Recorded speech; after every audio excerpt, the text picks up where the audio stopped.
பாயிரம்.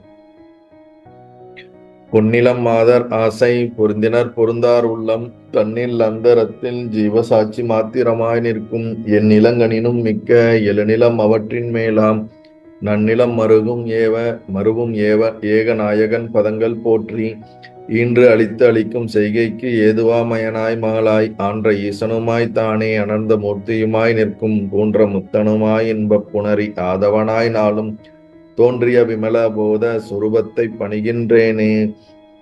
எவருடைய அருளால் யானே எங்குமாம் பிரம்மம் என்பால் கவருடைய புவனம் எல்லாம் கற்பிதம் என்று அறிந்து சுவருடை வெளிபோல் யான் என் சுரூப சுபாவமானேன் அவருடைய பதும பாதம் அனுதினமும் பணிகின்றேனே.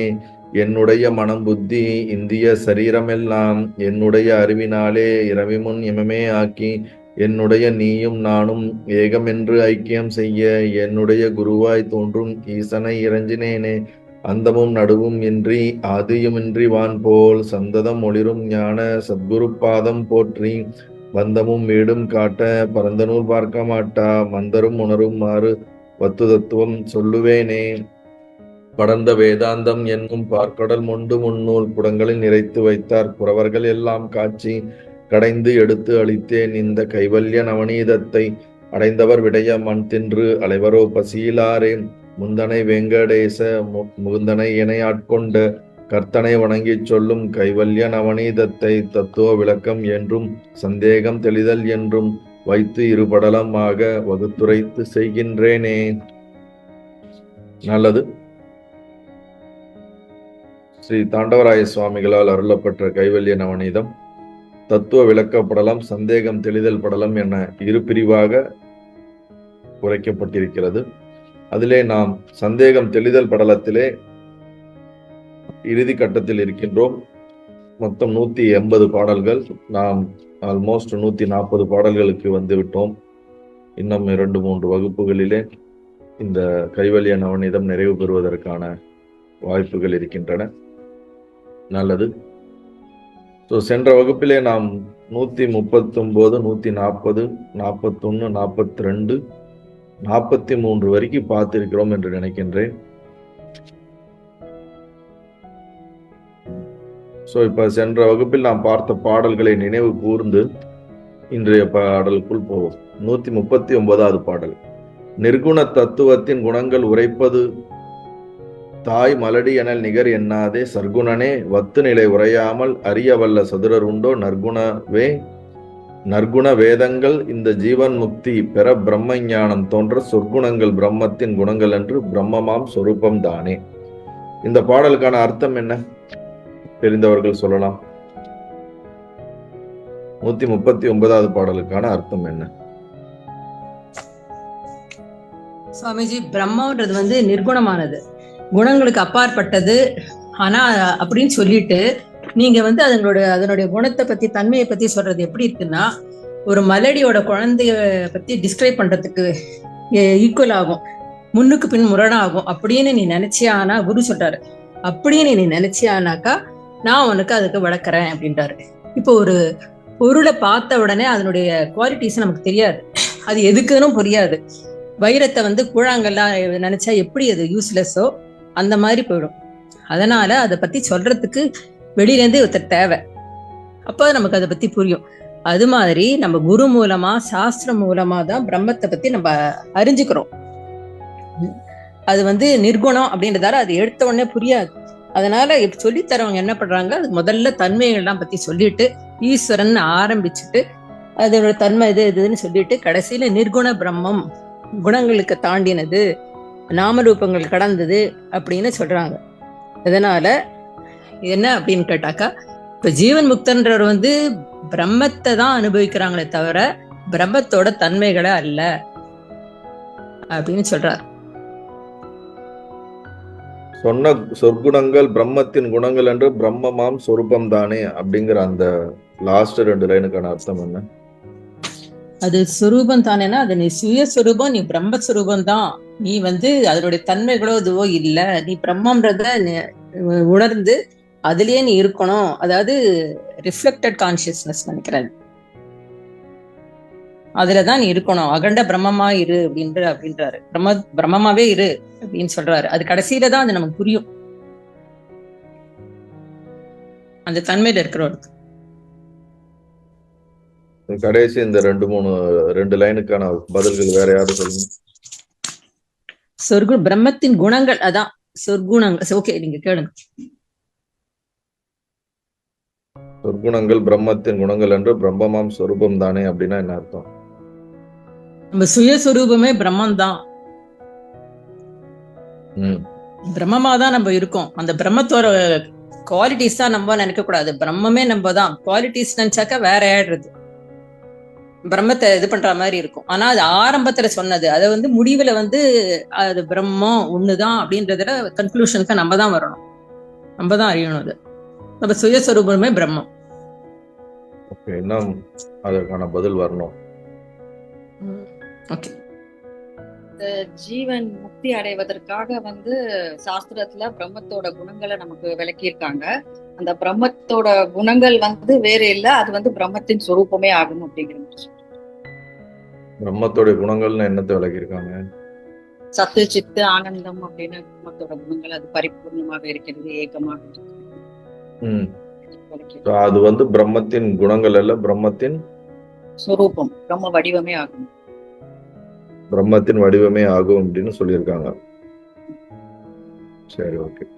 140வது பாடல். மோக இருள் கெடக்கோடி அருணன் என வரு குருவே மொழிய கேளிர், ஏக பரிபூரணமாம் என் சொரூபம் என் உள்ளத்தில் இருக்கும் வண்ணம் ஆகமங்கள் சொன்னபடி என்னை அகண்ட அர்த்தமா அறிந்தேன் ஐயா, ஊகம் ஒத்திட உரைத்தால் பசுமரத்தில் ஆணி போல் உரைக்கும் நெஞ்சே. இந்த பாடலுக்கு அர்த்தம் என்ன? சுவாமி சிஷ்யன் குரு கிட்ட சொல்றாரு, நீங்க அது வரைக்கும் நீங்க சொன்னது வந்து ஒரு என்னுடைய அஞ்ஞானத்தை விளக்குறதுக்கு வந்த சூரிய நாட்டம் ஒளி மாதிரி நீங்க வந்து எல்லாம் எனக்கு சொல்லிட்டீங்க. சாஸ்திரப்படியே எல்லாம் எனக்கு நல்லா புரிஞ்சு போயிடுது, அறிவுக்கு நல்லா புரிஞ்சு போயிடுது. ஆனா அது வந்து இன்னும் மனசுல வந்து பதிகிற மாதிரி எனக்கு வந்து ஏதாவது ஒரு உக்தியை கொடுங்களேன், பசுமரத்து ஆணி மாதிரி அப்படின்னு கேக்குறான். யுக்தி மூலமா சொல்லுங்களேன்னு கேக்குறான். அது அவ்வளவுதான்.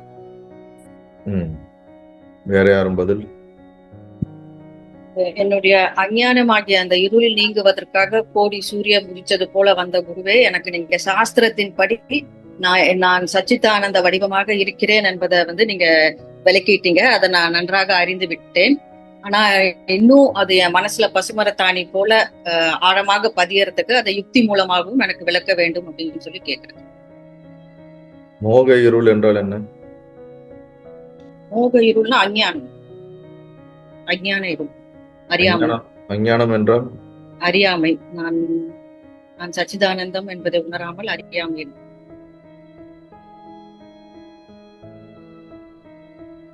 ஊகம் ஒத்திட உரைத்தல் யுக்தி என்றால் என்ன?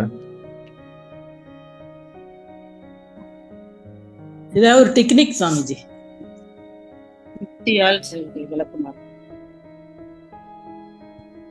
141வது பாடல். சத்தே சித்து ஆகும் அயலெனில் அசத்தாம், அசத்து ஆனால் சாட்சி எங்கே, சித்தே சத்தாகும் அயலெனில் ஜடமாம், ஜடங்களுக்கு திதியும் இல்லை,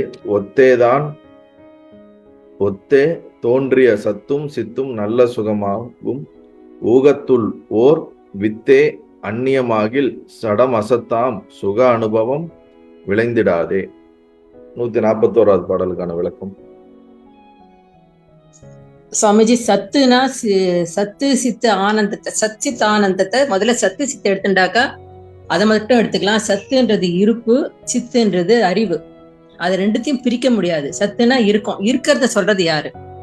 அறிவு இருந்தாதான் நான் இருக்கேன்னு சொல்ல முடியும். அப்படி சொல்ல முடியல, அந்த சித்து எடுத்துட்டாக்கா அது வந்து இட்ஸ் ஈக்குவல் டு ஜடம்.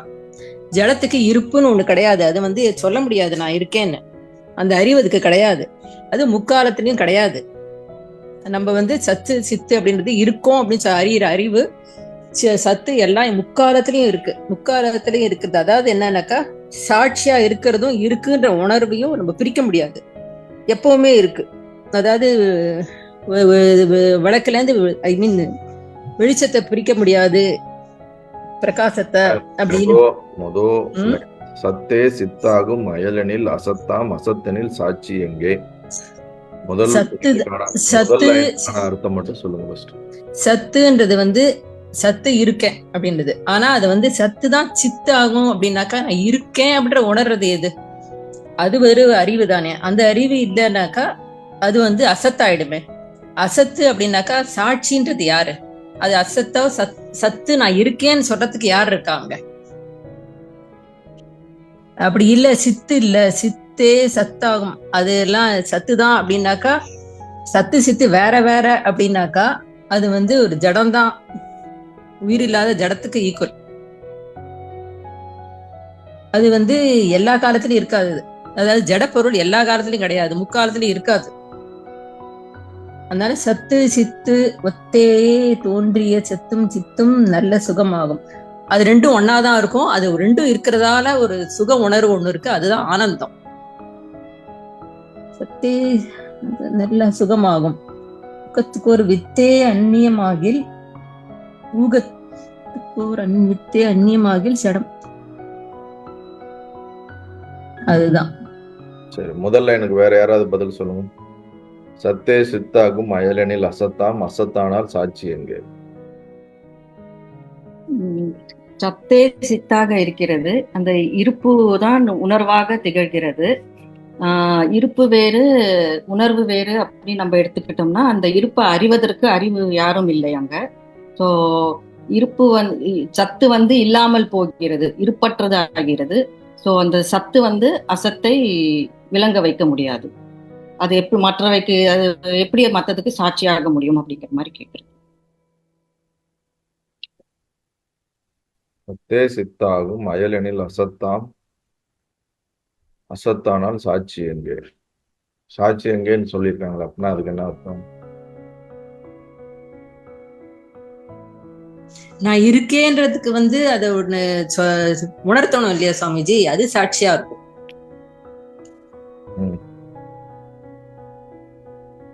அவேர்னஸ். சாட்சி வந்து இருப்பாகவும் அறிவாகவும் இருக்கிறது, அனைத்திற்கும் சாட்சியாக பார்த்து கொண்டிருக்கிறது. இருப்பாக இருக்கிறது, அறிவாகவும் இருக்கிறது. அதுதான் ஆத்மா. இன்னும் தெளிவா முதல்ல எனக்கு புரியுற மாதிரி பதில் சொல்லுங்க. எக்ஸாக்டா அவங்க என்ன சொல்லியிருக்காங்கிறத அதை அப்படியே மீன் பண்ண.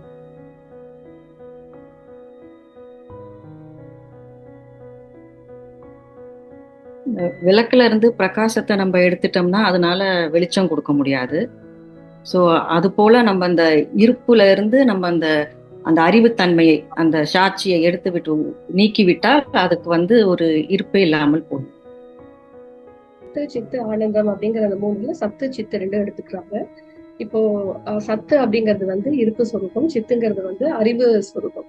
இப்போ இந்த ரெண்டுத்துல வந்து ஒண்ணு இல்ல அப்படின்னு வச்சுட்டோம்னா எப்படி இருக்கும் அப்படின்னு ஒரு அனலைஸ் பண்றாங்க. இப்ப நம்ம சித்து அப்படிங்கிறது இல்ல அப்படின்னா, இந்த சத்து அப்படிங்கிறது வந்து இருக்கிறத வந்து சொல்றதுக்கு வேற ஒரு வஸ்து வந்து இல்லாம போயிடும். சோ அப்ப அது இருக்கு அப்படிங்கறதே நமக்கு தெரியாது. அது வந்து ஒரு ஜடமா ஆகிற மாதிரி ஜடமா ஆயிடும் அது. சோ அதனால இந்த ஆனா ஜடமாய் ஆகுதா அப்படின்னு சொல்லி பார்த்தா, ஆனா நமக்கு 3 காலத்திலயும் எப்போதும் நமக்கு வந்து ஒண்ணு சாட்சியா பார்த்துட்டு இருக்கு அப்படிங்கறத வந்து நம்ம சாட்சி ஸ்வரூபம் அப்படிங்கறதுதான் வந்து அந்த சச்சிதானந்தத்துல இருந்து. முதல் லைன் மட்டும் அர்த்தம் சொல்லுங்க. முதல் லைன் சத்து சித்தாகும், அதை விட்டுட்டு அதுக்கு அடுத்து இருக்கக்கூடிய அந்த பதத்துக்கு மட்டும் அர்த்தம் சொல்லுங்க. அப்ப இப்ப வந்து நமக்கு அந்த சித்து அப்படிங்கிறது இல்லாம இருந்ததுன்னா அந்த சத்துங்கிறத வந்து புரிஞ்சுக்கிறதுக்கே நம்மளால முடியாது. அந்த சத்துங்கிறது வந்து ஜடமாயிடும், அதாவது அசத்தாயிடும். சோ அது அசத்தா இருந்ததுன்னா அது எதுக்குமே சாட்சியா இருக்க முடியாது. சோ சத்தா இருக்கிற ஒரு விஷயம்தான் சாட்சியா இருக்க முடியும், அசத்தா இருக்கிறது வந்து நமக்கு சாட்சியா இருக்க முடியாது. ஆனா வந்து நமக்கு சச்சிதானந்த ஸ்வரூபம் அப்படின்னு சொல்லும் போது வந்து அந்த ஆத்மஸ்வரூபம் வந்து எல்லாத்தையும் சாட்சியா பாக்குது அப்படின்னு நம்ம சொல்றோம். அப்போ சத்தா இருக்கக்கூடிய விஷயம் இப்ப நமக்கு அசத்து அப்படின்னு நமக்கு வந்துருச்சுன்னா அது எதுக்குமே சாட்சியா இருக்க முடியாது அப்படிங்கிற. இவை வேறுபட்டன என்றால் சித்து என்பது அசத்து ஆகிவிடும், அசத்து என்பது எங்கனம் சாட்சி ஆகும்.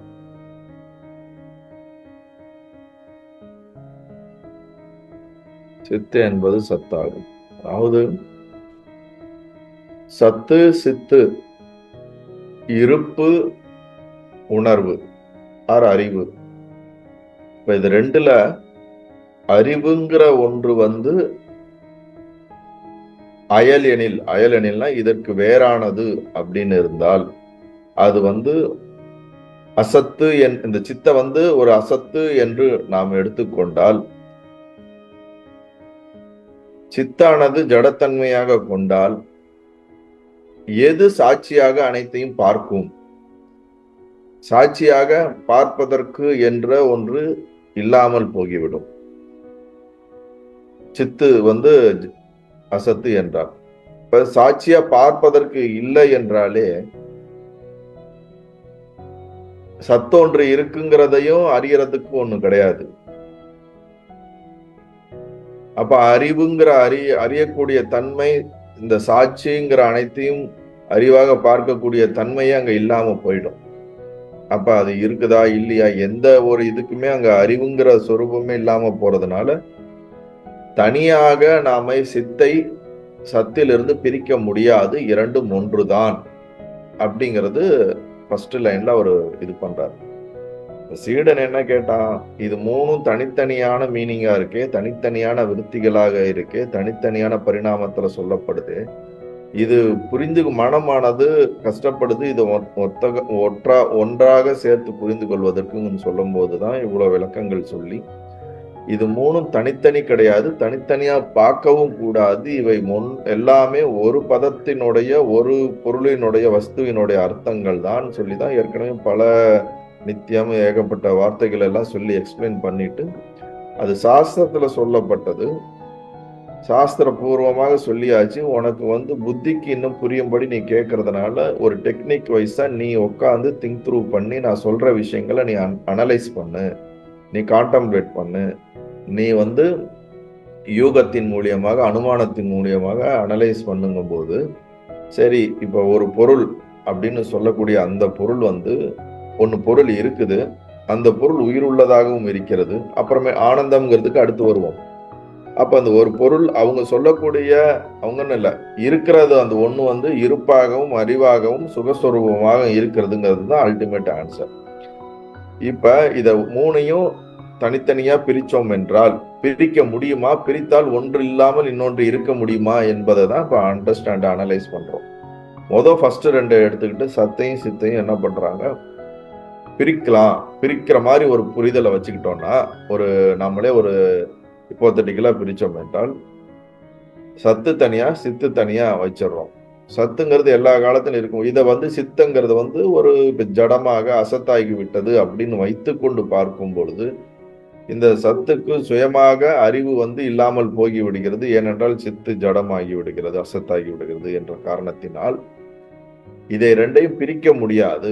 இதை அனைத்தையும் சாட்சியாக பார்க்கக்கூடிய தன்மை இல்லாமல் போய் விடுகிறதுங்கிறதுனால நீ என்ன புரிஞ்சுக்கணும், இது ரெண்டும் ஒன்னாதான் இருக்குது, பிரிக்க முடியாதுங்கிறத வந்து சித்து அசத்துங்கிற கணக்குல வச்சு பார்க்கும்போது சொல்றாரு. அடுத்த லைன்ல என்ன சொல்றாருன்னா, திருப்பியும் சித்தே சத்தாகும் அயலெனில் ஜடங்களுக்கு திதியும் இல்லை. அதாவது சத்து என்பது ஜடமாகிவிடும், ஜட பதார்த்தங்களுக்கு இருப்பு இல்லை. இப்ப ஏற்கனவே சொன்ன மாதிரி அந்த சத்தை தனியா பிரிக்கும் பொழுது அது வந்து இருப்புங்கிற தன்மை இருந்தாலும் அந்த அறிவுங்கிற அந்த சொரூபம் இல்லாம போச்சுன்னா அது ஜடத்தன்மை ஆயிடும். ஜடத்தன்மை வந்து 3 காலத்திலும் இருக்கக்கூடியதாக இருக்க முடியாது. எது இருப்பாகவும் உணர்வாகவும் சுக உணர்வாகவும் இருக்கிறது தான் எல்லா காலத்திலும் இருந்து கொண்டிருக்கிறது, சுயம் பிரகாசமாக இருக்கிறது என்று சொல்றோம். இப்ப அந்த பிரகாசத்தை பிரித்து விட்டோம் என்றால், உணர்வை பிரித்து விட்டால் இருக்கிற பொருள் ஜடமாகிவிடும். ஜடத்தன்மை எல்லா காலத்திலும் இருக்க முடியாது அப்படிங்கிறதுனால அது அப்படி எல்லா காலத்திலும் இருக்க முடியாது. அப்படி சத்து இருக்க முடியாது இல்ல, அப்ப சத்து எல்லா காலத்திலும் இருக்குதுன்னா அப்ப அதை தனியா பிரிக்க முடியாது. அப்ப இது ரெண்டும் சேர்ந்துதான் இருக்க முடியும். இப்ப சத்தையும் சித்தையும் பிரிக்கவே முடியாது. இது ஒரு பதத்துலதான் பிரிச்சு சொல்றோம், அதனுடைய மீனிங்கை பிரிச்சு சொல்றோம்.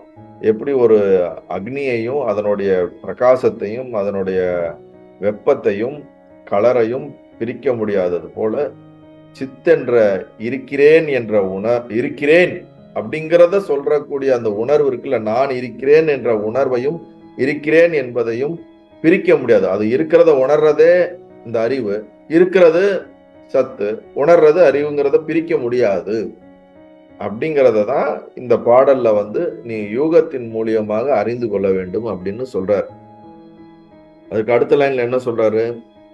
ஒத்தே தோன்றிய சத்தும் சித்தும் நல்ல சுகமாகும், ஊகத்துள் ஓர் வித்தே அந்நியமாகில் ஜடம் அசத்தாக சுபாவம் விளைந்திடாதே. அதுக்கு என்ன அர்த்தம்? லாஸ்ட் 2 வரைக்கு ஒன்றாக இருக்கும் சத்தும் சித்தும் தான் ஆனந்தமும் ஆகும்.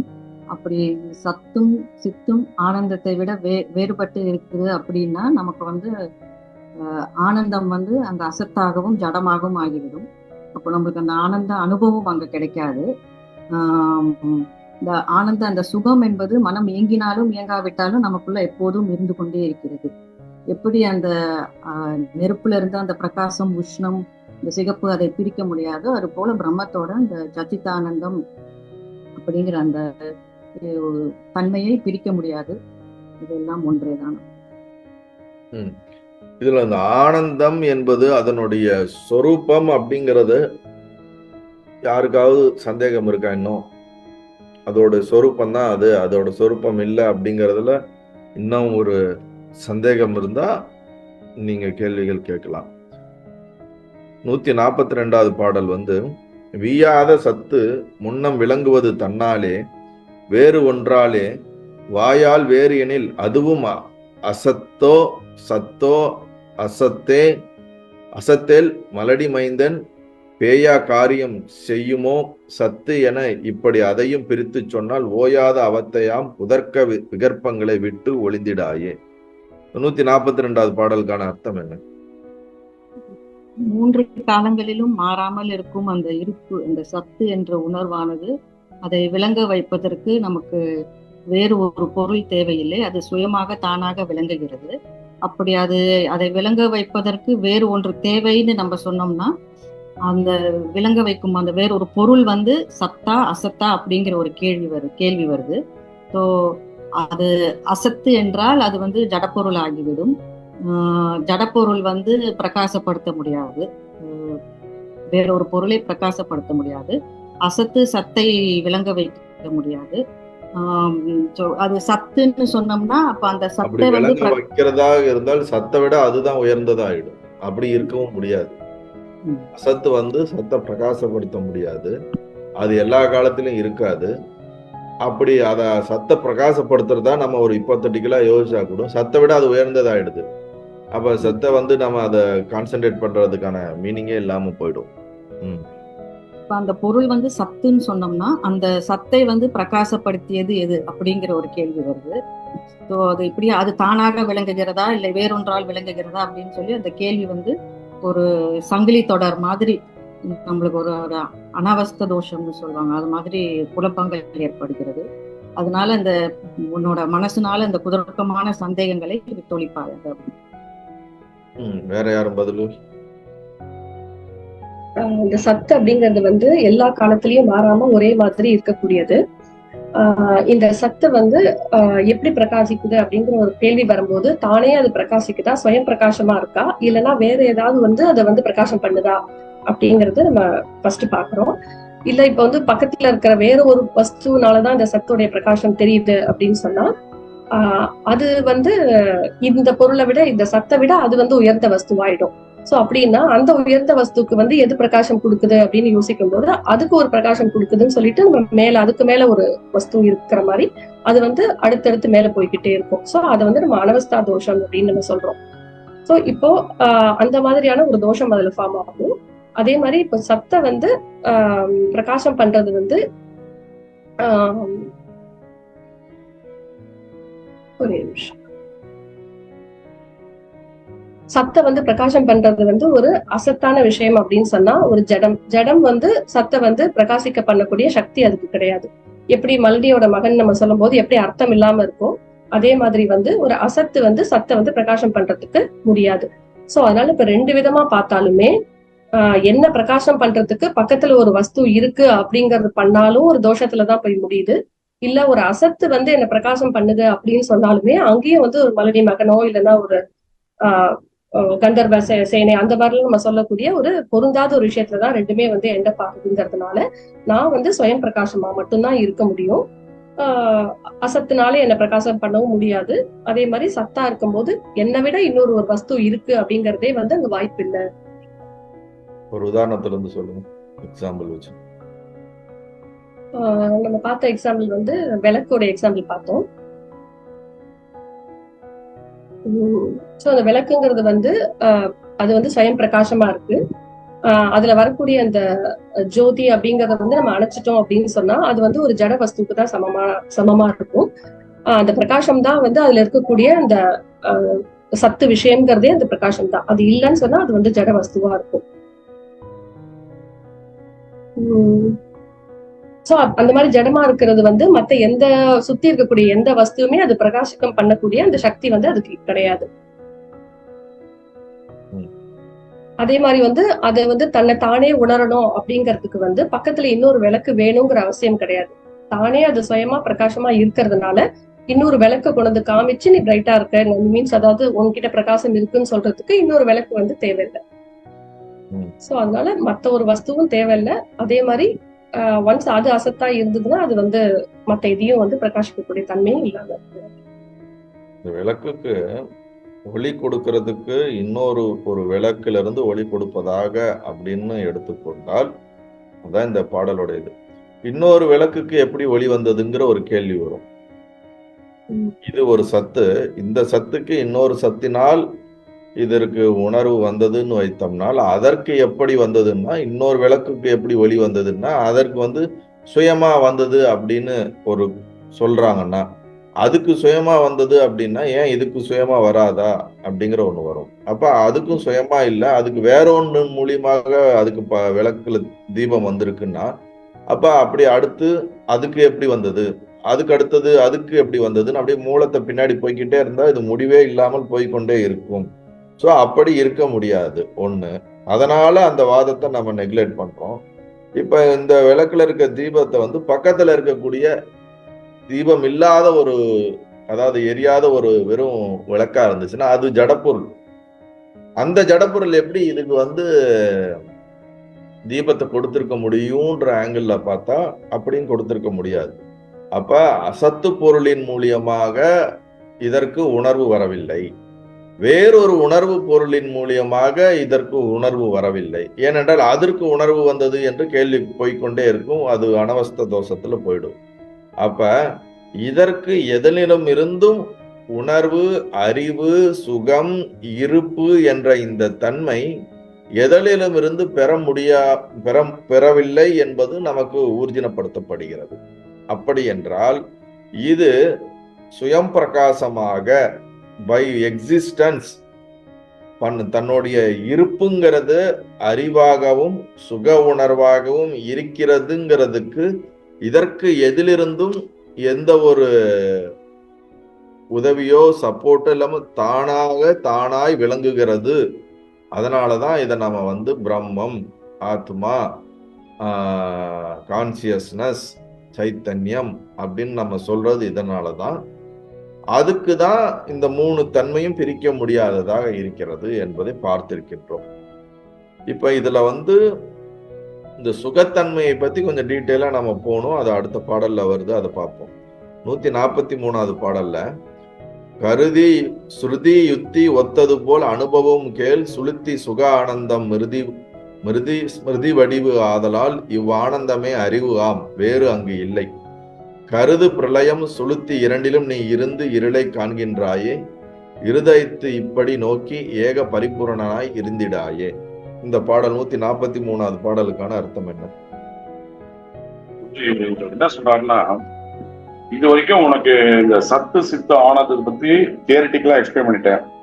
இப்ப நான் உனக்கு வந்து பிராக்டிக்கலா அனுபவபூர்வமா என்ன நடந்ததுன்னு உங்களுக்கு நான் எக்ஸ்பிளைன் பண்றேன். நீ நல்ல ஆழ்ந்த உறக்கத்துல நல்லா தூங்கிட்டு இருக்கும்போது, ஷிஃப்ட்ல இருக்கும்போது உனக்கு வந்து அங்க மனசும் கிடையாது, புத்தியும் கிடையாது, ஒரு ஆனந்தத்தை அனுபவிக்கிற. ஆனா அங்க நீ அனுபவிக்கிறது உனக்கு அங்க தெரியறது இல்ல. நீ ஜாகிரத இடத்துல வந்து நீ ஆனந்தத்தை அனுபவிக்கிறியாங்கிறத நம்மளே கேள்வி கேட்டுக்கணும். ஒரு அனலைட்டிக் பண்ணும்போது. ஏன்னா காலைல வரும்போது நமக்கு இது ஆனந்தமா இருக்குது, அமைதியா இருந்தது, சுகமா இருந்தது, நம்ம சுய அனுபவம். அது நம்ம பார்த்தா 100% அப்படிதான் இருக்குதுங்கிறதுனால அந்த இடம் ஆனந்தமா இருக்குன்னு நம்ம அனுபவபூர்வமா ஏத்துக்கிறோம். சொல்லுங்க. அதனாலதான் வந்து சத்து சித்து ஆனந்தம்னு ஏன் சொல்றோம்னா, இந்த மனமும் புத்தியும் எதுவும் இல்லாத இடத்துல ஒரு அமைதியான ஒரு நிலை, ஒரு சுக உணர்வு இருக்கிறதுனால அதனுடைய பை நேச்சர், அதனுடைய சொரூபமே ஆனந்தமாக இருக்குதுங்கிற ஒரு பாயிண்ட் அங்க ஆட் ஆகுது. சொல்லுங்க. இப்போ அந்த மாதிரி இருக்கிற பரபிரம்ம சுரூபமா இருக்கிற அந்த விஷயத்த வந்து ஜாக்கிரதை வரும்போதுதான் உங்களுக்கு வந்து நமக்கு தெரியுது. ஸோ அது எப்படி தெரியுதுன்னு கேட்டா, அங்க வந்து அந்த அறிவுன்ற ஒரு விஷயம் இல்லைன்னா, அல்லது அந்த அந்த அந்த ரெக்கார்டுன்னு சொல்லக்கூடிய ஸ்மிருதி சொல்லக்கூடிய அல்லது நம்மளுடைய அந்த அறிவுன்ற ஒரு விஷயம் இல்லைன்னா ஆனந்த் இந்த இந்த ஜாக்கிரதைக்கு வரும்போது உனக்கு தெரியாது. ஸோ இப்போ இது ஆக்சுவலா பாத்தீங்கன்னா அது பரபிரம்ம பர்மனண்டா இருக்கு. அதை நீ அறியற, அதை அறியறதால தான் நீங்க என்ன பண்றீங்க, நீங்க வந்து ஜாக்கிரதைக்கு வரும்போது உங்களுக்கு வந்து அது வந்து ஆனந்தமா உங்களால உணர முடியுது. இது ஒரு பாயிண்ட். இது எப்படி சொல்றாங்கன்னா, இந்த சுஷுப்தி, இந்த டெத்து, அப்படிலாம் பிரளயம், இது எல்லாமே ஒரே விஷயங்கள் தான்.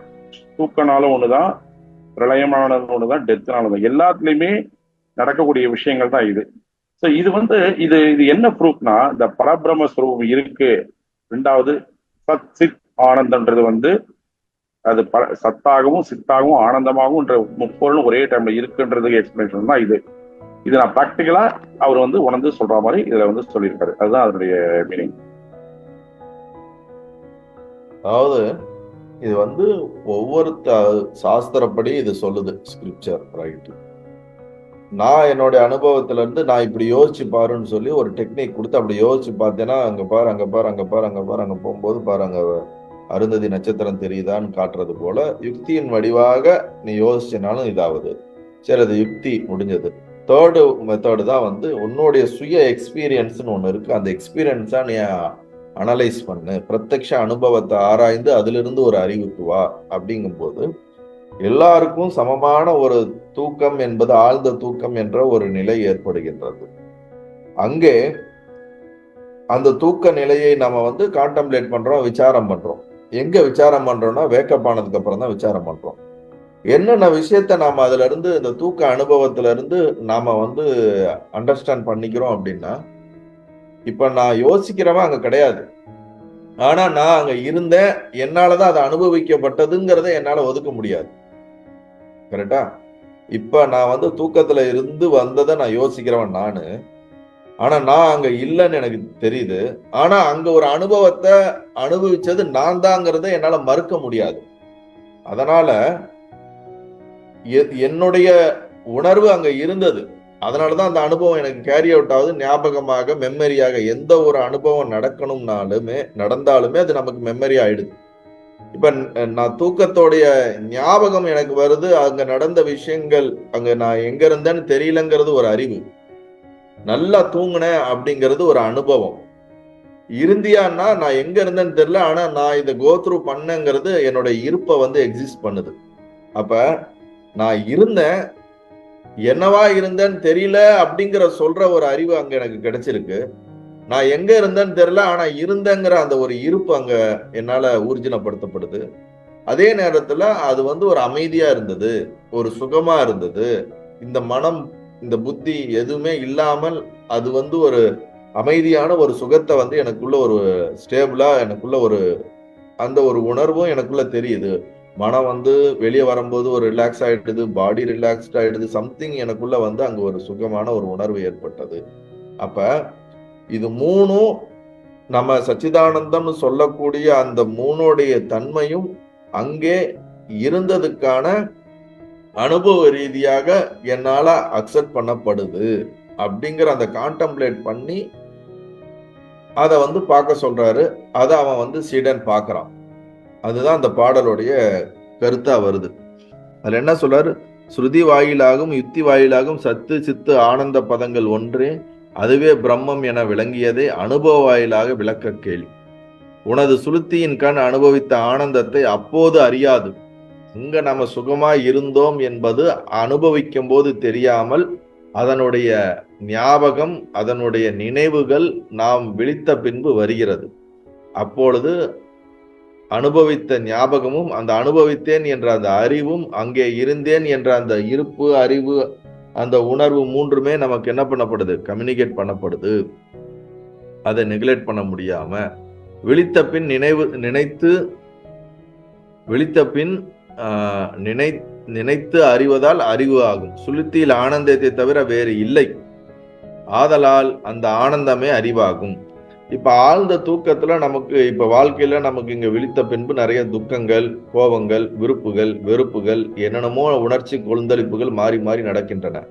ஆனா அந்த நேரத்துல இந்த மனமே அங்கு இயக்கமற்ற நிலையில் இருக்கும் பொழுது ஒரே விதமான ஒரு உணர்வு தான், அது சுக உணர்வு மட்டும்தான் இருக்கின்றது.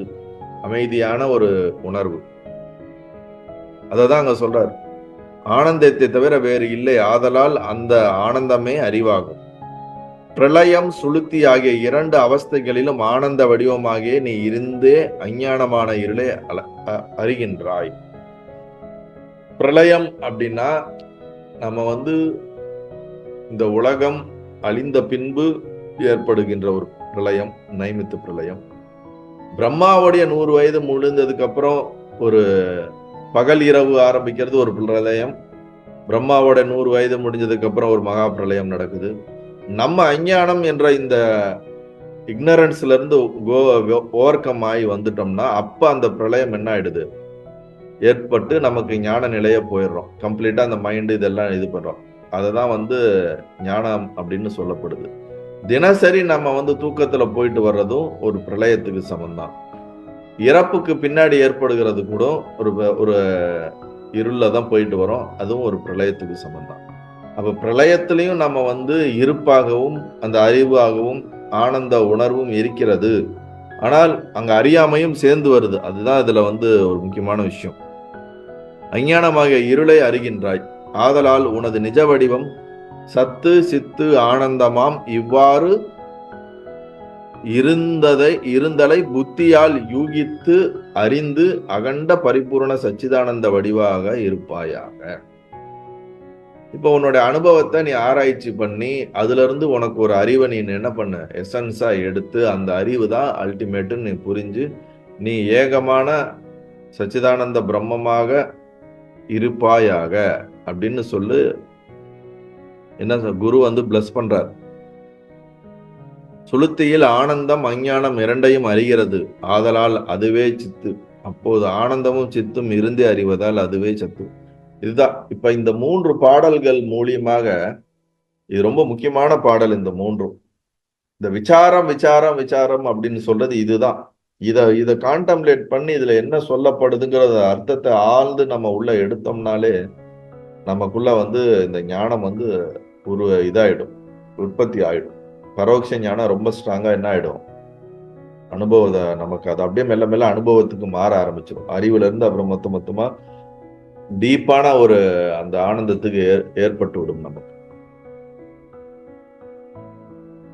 ஆழ்ந்த தூக்கத்திலையுமே இப்ப இருக்கிற இந்த அகங்கார உணர்வு அங்க இல்ல. அதை புரிஞ்சுக்கணும். இப்ப உங்க பேரெல்லாம் வச்சு நீங்க கூப்பிடுறீங்கல்ல, உங்களை இந்த உணர்வு அங்க இல்ல. அங்க ஒரு நான்ற உணர்வு இருந்துச்சு. அந்த நான்ற உணர்வு அது எக்ஸிஸ்டன்ஸ் ஆகவே அது சச்சிதானந்தமா தான் இருக்குது. அதுல இருக்கிறதுல யாருக்கும் எந்த பிரச்சனையும் கிடையாது. ஆழ்ந்த தூக்கத்துல நமக்கு பிரச்சனையே கிடையாது. இப்ப பிரச்சனை எதுக்கு நாம இப்ப இந்த ஞானம், எதுக்கு மோட்சம், எதுக்கு நம்ம வாழ்க்கையில சொல்யூஷனை தேடி ஓடுறோம்னா, வேக்கப் ஆனதுக்கு அப்புறம் ஒரு நான் உற்பத்தி ஆகுது இல்ல நமக்குள்ள. அந்த நானுக்கு தான் யாருன்னு தெரியல, தான் எங்க போறதுன்னு தெரியல, தான் என்ன பண்றேன்னு தெரியல. அது ஒரு இன்ஸ்டேபிளா, ஒரு ரெஸ்ட்லெஸ்ஸா அது தொடர்ந்து என்னன்னு தெரியாம ஓடிக்கிட்டே இருக்குது. இப்ப நம்ம ஞானம் அடையறதுனுடைய பலன் என்னன்னா, இந்த வேக்கப் ஆனதுக்கு அப்புறம் இருக்கக்கூடிய இந்த நான் அது கம்ப்ளீட்டா செட்டில்ட் ஆகி சைலண்ட் ஆகி அதோட சோர்ஸோட அலைன்ட் ஆகி அது இயங்க ஆரம்பிச்சிருச்சுன்னா அவ்வளவுதான். அதுதான் ஜீவன் முக்தி. இப்ப இந்த வேக்கப் ஆகிற இந்த நானுக்கு தான் இருக்கிற பிரச்சனைய சொல்யூஷன் கொடுக்கறதுக்கு தான் இந்த மொத்த நீ சுசுப்திய பத்தியும் மற்ற அதுக்கு அடுத்தடுத்து இருக்கிறத பத்தின எல்லா ஆராய்ச்சியும், இந்த உலகத்துல இருக்கக்கூடிய எல்லா ஆன்மீகமும் ஆன்மீக ஐடியாலஜியும் நம்ம இந்த வேக்கப் ஆகும்போது இருக்கிற அந்த நானோடைய உண்மைத்தன்மையை புரிந்து கொள்வதுதான். புரிந்து கொண்டு அதை அமைதியாக்குவதற்கான முயற்சி தான் எல்லாமே. அதனால அல்டிமேட்டா என்ன ஆகுதுன்னா, இந்த வேக்கப் ஆகிற போது நமக்கு வரக்கூடிய இந்த நானுமே ஒரு கட்டத்துல இல்லாம போயிடுது. இதுக்கு ஒரு பர்மனண்டான எக்ஸிஸ்டன்ஸ் கிடையாதுங்கிறது தான் ஞானமே.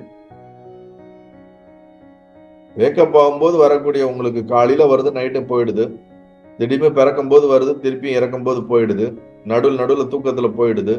அப்போ ஒரு டெம்பரவரியா திருப்பி காணாம போயிடுது, டெம்பரவரியா காணாம போயிடுது. அப்படி டெம்பரவரியா காணாம போறத நாம நிஜம்னு புடிச்சு வச்சுட்டு உட்காந்துட்டு இருக்கோம். ஆனா இது இல்லாத போது ஏதோ ஒன்று எனக்குள்ள இருந்துகிட்டே இருக்குது. தூக்கத்திலையும் இருக்குது, பிரளயத்திலையும் இருக்குது. இது எதுவுமே இந்த உபாதிகள் சொல்லக்கூடிய மனசு, புத்தி இது எதுவுமே இல்லாத போதும் அது இருக்குது. அப்படி எது இருக்குதோ அதுதான் பர்மனண்டான ஒண்ணு. நான் அப்படின்ற இந்த உணர்வை இந்த உடல் சார்ந்து இருக்கக்கூடிய இந்த பேரை நான் ஐடென்டிட்டியா வச்சிருக்கிற இந்த உணர்வுல இருந்து இது ஒரு முழுமையற்ற ஒரு டெம்பரவரியான ஐடென்டிட்டி, என்னோட பர்மனன்ட் ஐடென்டிட்டியை நான் இனிமேட்டு அதுதான் நானுன்னு காக்னைஸ் பண்ணி வாழ ஆரம்பிக்க போறேன் அப்படின்னு நமக்குள்ள ஒரு புரிதல் ஏற்பட்டுச்சுனாலே ஞானம் மலர்றதுக்கான ஒரு பேஸ் கிரியேட் ஆயிடுச்சுன்னு அர்த்தம். அது டீப்பா போ நமக்கு அது பரிபூர்ண அனுபவமாகவும் அது அறிவாகவும் எஸ்டாப்ளிஷ் ஆயிடும். இதுதான் இந்த பாடல் மூலியமா இந்த டெக்னாலஜி, சயின்ஸ், ஸ்பிரிச்சுவல் சயின்ஸை இதோட அவரோட டீச்சிங் முடியுது. இதுக்கு மேல ரொம்ப இந்த கான்சியஸை பத்தி எல்லாம் ரொம்ப டீப்பா அவர் இதுக்கு மேல அடுத்தடுத்த பாடல்ல அனலைஸ் பண்றதுக்கான வேலையே இல்லை. ஏன்னா இதோட முடிச்சிடுறாரு. தத்துவ விளக்க படலத்துல ஆரம்பிச்சு அப்போ ஒரு வாட்டி இந்த கான்சியஸை பத்தி டீப்பா ரிசர்ச் பண்ணி அவனுக்கு சொன்னதுக்கு அப்புறம் ஒரு அனுபவம் அவனுக்கு வந்துருது. ஆஹா நான் அடைஞ்சிட்டேன் அப்படின்றான். அதுக்கப்புறம் அவனுக்கு கேள்வி வந்துகிட்டே இருக்கு. அதனாலதான் அவனோட ஃபர்தர் டவுட்டை கிளீன் பண்றதுக்கு தான் சந்தேகம் தெளிதல் படலாம். இப்ப இதோட இந்த கான்சியஸை பத்தி டீப்பா ரிசர்ச் பண்றது முடிச்சுட்டு அடுத்து நெக்ஸ்ட் சப்ஜெக்டுக்கு போக போறாரு. அதை தான் நாம இப்ப பார்க்க போறோம். ஸோ இன்னைக்கு பாடல்ல பார்ப்போம். இப்போ இது புரிஞ்சிருக்கா? இதுல ஏதாவது சந்தேகம் இருந்தா கேளுங்க, அப்பதான் அடுத்த பாடலா. ஏன்னா இது சப்ஜெக்ட் கம்ப்ளீட்டா அடுத்தது வேற மாதிரி போயிடும், வேற ட்ராக். இந்த சத்து சித்த ஆனந்தத்துல இல்ல இது சார்ந்து ஏதாவது சந்தேகம் இருந்தா கேட்கலாம், புரியலன்னா சொல்லலாம், புரிஞ்சதுன்னா சந்தோஷம்தான். 144வது பாடல். பல கலையும் உணர்ந்த குரு மொழிந்தபடி இவனும் அனுபவம் விடாமல் பல மலரின் மது போல சச்சிதானந்தம் ஒன்றாம் பரமார்த்தத்தை பலபொழுதும் கண்மூடி சமாதி இருந்தான். விழித்து பார்த்தபோது பல வடிவு ஆம் சராசர சித்திரங்கள் எல்லாம் தோன்றும் ஒரு படமானானே. பல கலையும் உணர்ந்த குரு மொழிந்தபடி இவனும் அனுபவம் விடாமல் பலமலரின் மது போல சச்சிதானந்தம் ஒன்றாம் பரமார்த்தத்தை பலபொழுதும் கண்மூடி சமாதியில் இருந்தான். விழித்து பார்த்தபோது பல வடிவமாம் சராசர சித்திரங்கள் எல்லாம் தோன்றும் ஒரு படமானானே. இதுல என்ன சொல்லப்படுதுன்னா, பல நூல்களை கற்றறிந்த குருவானவர். முதல் இது பல கலையும் உணர்ந்த குரு. அவனுடைய குருவை புகழ்றான், பல பாடல்கள்ல புகழ்ந்து தள்ளிக்கிட்டே இருக்கிறான். இங்க இன்னமும் கொஞ்சம் அதிகப்படியாக என்ன சொல்றான்னா, அனைத்தையும் அறிந்தவரே. பல கலையும்னா பல ஞான நூல்களையும் பல ஞானத்துக்கு உண்டான சித்தாந்தங்களையும் ஆராய்ந்து அறிந்து அதிலிருந்து சாரத்தை எடுத்து தன் வாழ்க்கையில் அனுபவித்து அதை எனக்கு கொடுத்து கொண்டிருக்கக்கூடிய குருநாதரே அப்படிங்கிறார்.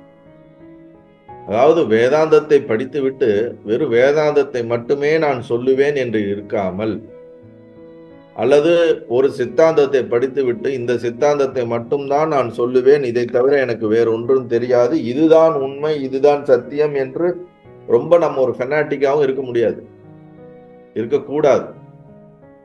ஒரு அறிவு வருதுன்னா நல்லது கெட்டது எல்லா விதமான விஷயத்தையும் ஆராய வேண்டும்.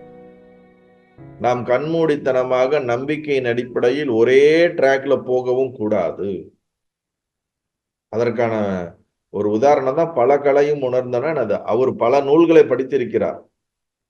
பல நூல்கள் என்ன, வேதாந்தம் சார்ந்த ஒரு நூலையோ இல்ல பிரம்மம் சார்ந்து படிக்கிறதுக்கான அந்த ரிசர்ச், அந்த தேடுதல், அந்த தேடுதலுக்கு நம்ம ஒரு ட்ரெஸ் வாங்க போறோம் தீபாவளிக்கு, ஒரே கடையில போய் வாங்கிடுறீங்க. இப்ப எப்படின்னு எனக்கு தெரியல.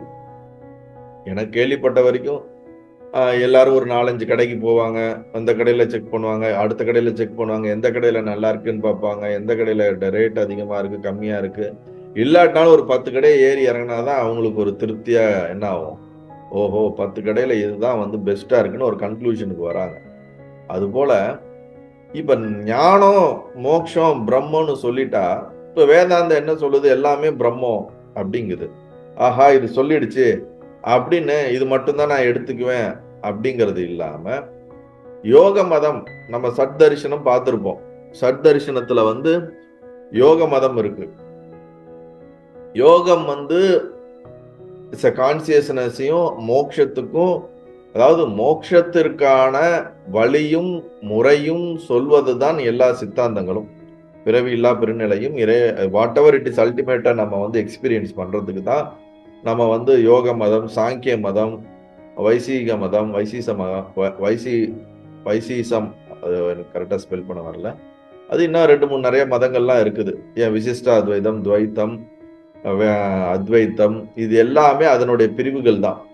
பூர்வ மீமாம்சா, உத்தர மீமாம்சா, வைசீசகம், பூர்வ மீமாம்சா, உத்தர மீமாம்சா, இதெல்லாம் வேதத்தை ஏற்றுக்கொண்டு அதுல இருக்கக்கூடிய அல்டிமேட்டான இறைவன் ஒருவன், இறைவன் 2, இறைவன் 3, இறைவன் இப்படி கிடையாது, இறைவனே இல்ல, இந்த மாதிரி உள்ளுக்குள்ள வேதத்தை அடிப்படையாக கொண்டு பிரித்து சொல்லப்படுகின்ற வெவ்வேறு விதமான சித்தாந்தங்கள்.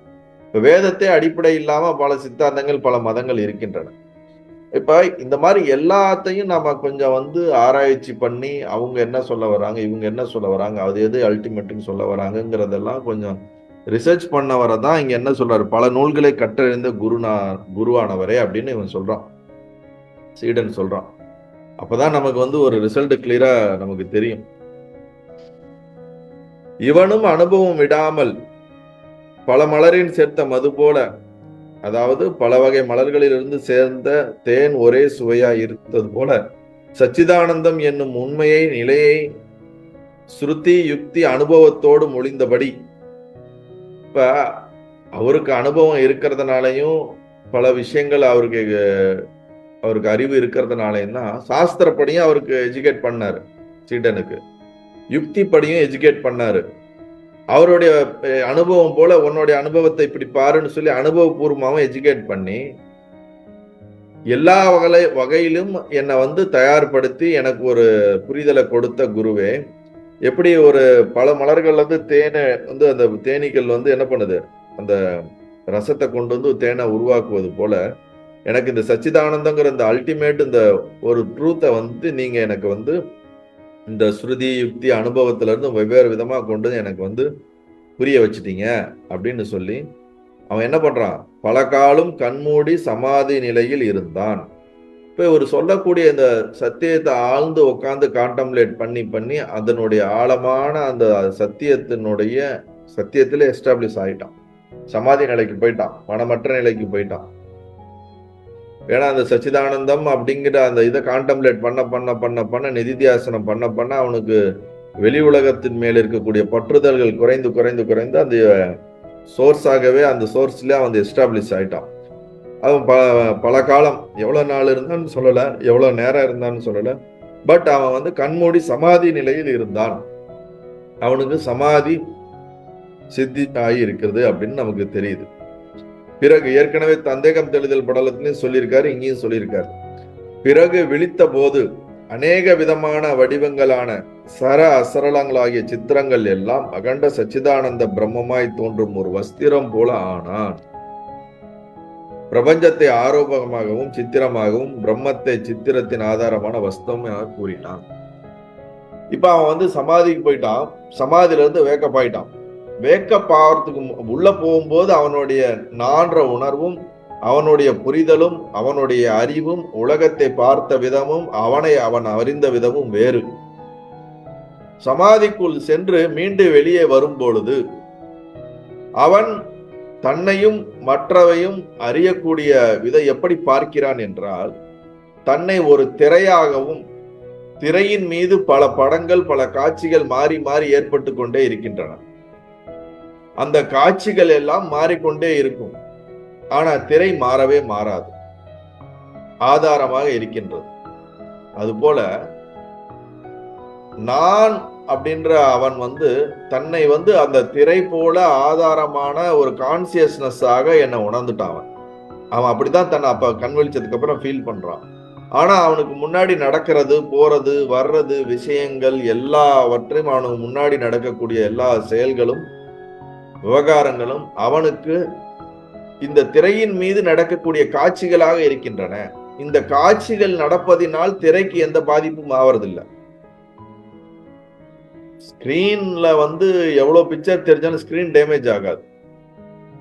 ஆனா ஸ்கிரீன் இல்லாட்டி பிக்சர் தெரியாது. அது போல தன்னை சோர்ஸா அவன் எக்ஸ்பீரியன்ஸ் பண்ணி அதிலே அவன் அதுவா தன்னை உணர்றதுனால தன்னை ஆதாரமா வைத்து மேல நடக்கக்கூடிய இந்த விவகாரங்கள் மேல அவனுக்கு எந்த ஒரு பந்தமும் ஏற்படவில்லை. விவகாரங்கள் வேறு, நான் வேறு என்ற ஒரு தெளிவான ஒரு ஞானம் அவனுக்கு ஏற்பட்டு விட்டுகிறது. அந்த ஞானத்திலே அவன் இருக்கிறான். அதனாலதான் வஸ்திரம் போலே ஆனான். அகண்ட சச்சிதானந்த பிரம்மமாய் தன்னை அறிந்து வஸ்திரம் போலே ஆனான். அதுக்கு மேல ஃபைட் நடக்கலாம், கிளைமேக்ஸ் நடக்கலாம், அப்புறம் ரொமான்ஸ் நடக்கலாம், குடும்ப நிகழ்வுகள் நடக்கலாம், என்னென்ன விஷயங்கள் நடக்கலாம், அழியலாம், தோன்றலாம். காட்சிகள்ல நம்ம ஒரு படத்துல 2.5 மணி நேரத்துல எவ்வளவு பெரிய காட்சிகள்லாம் நடக்குது. என்னென்னமோ பில்டிங்ல இருந்து ஏறி விழுறாங்க, பல இடங்கள்ல குண்டு வெடிக்குது. இந்த மாதிரி எந்த காட்சிகள் திரையிலே திரையிடப்பட்டாலும் திரைக்கு பாதிப்பு இல்லாதது போல தன்னால் விவகாரத்தில் பார்த்து அனுபவிக்கப்படுகின்ற, பார்க்கப்படுகின்ற, அறியப்படுகின்ற எந்த ஒரு விஷயமும் காட்சிகள் தானே தவிர தன்னை பாதிக்கவில்லை, பாதிக்க முடியாது. ஏனென்றால் அதற்கும் எனக்கும் என்மீள்தான் அது வெளிப்படுகிறது. நான் இருக்கிறதுனாலதான் என்னால அது அறியப்படுகிறது. ஆனா நான் இதுக்கும் சம்பந்தம் இல்லாத ஒரு சோர்ஸாக அவன் என்ன பண்றான், ரொம்ப சாலிடா எக்ஸ்பீரியன்ஸ் பண்ணிடுறான். அதைத்தான் அங்க சொல்ற. பிரபஞ்சத்தை ஆரோபமாகவும் சித்திரமாகவும், ஆரோபம்னா என்னது, இல்லாததை இருப்பதாக நாம என்ன பண்றது, ஆரோபம், அத்தியாரோபம், அவவாதம்னு தத்துவ விளக்க படத்துல படிச்சிருப்போம். இருப்பதாக ஒன்றை உருவாக்கி மீண்டும் அதை இல்லாததாக அறியப்படுவது.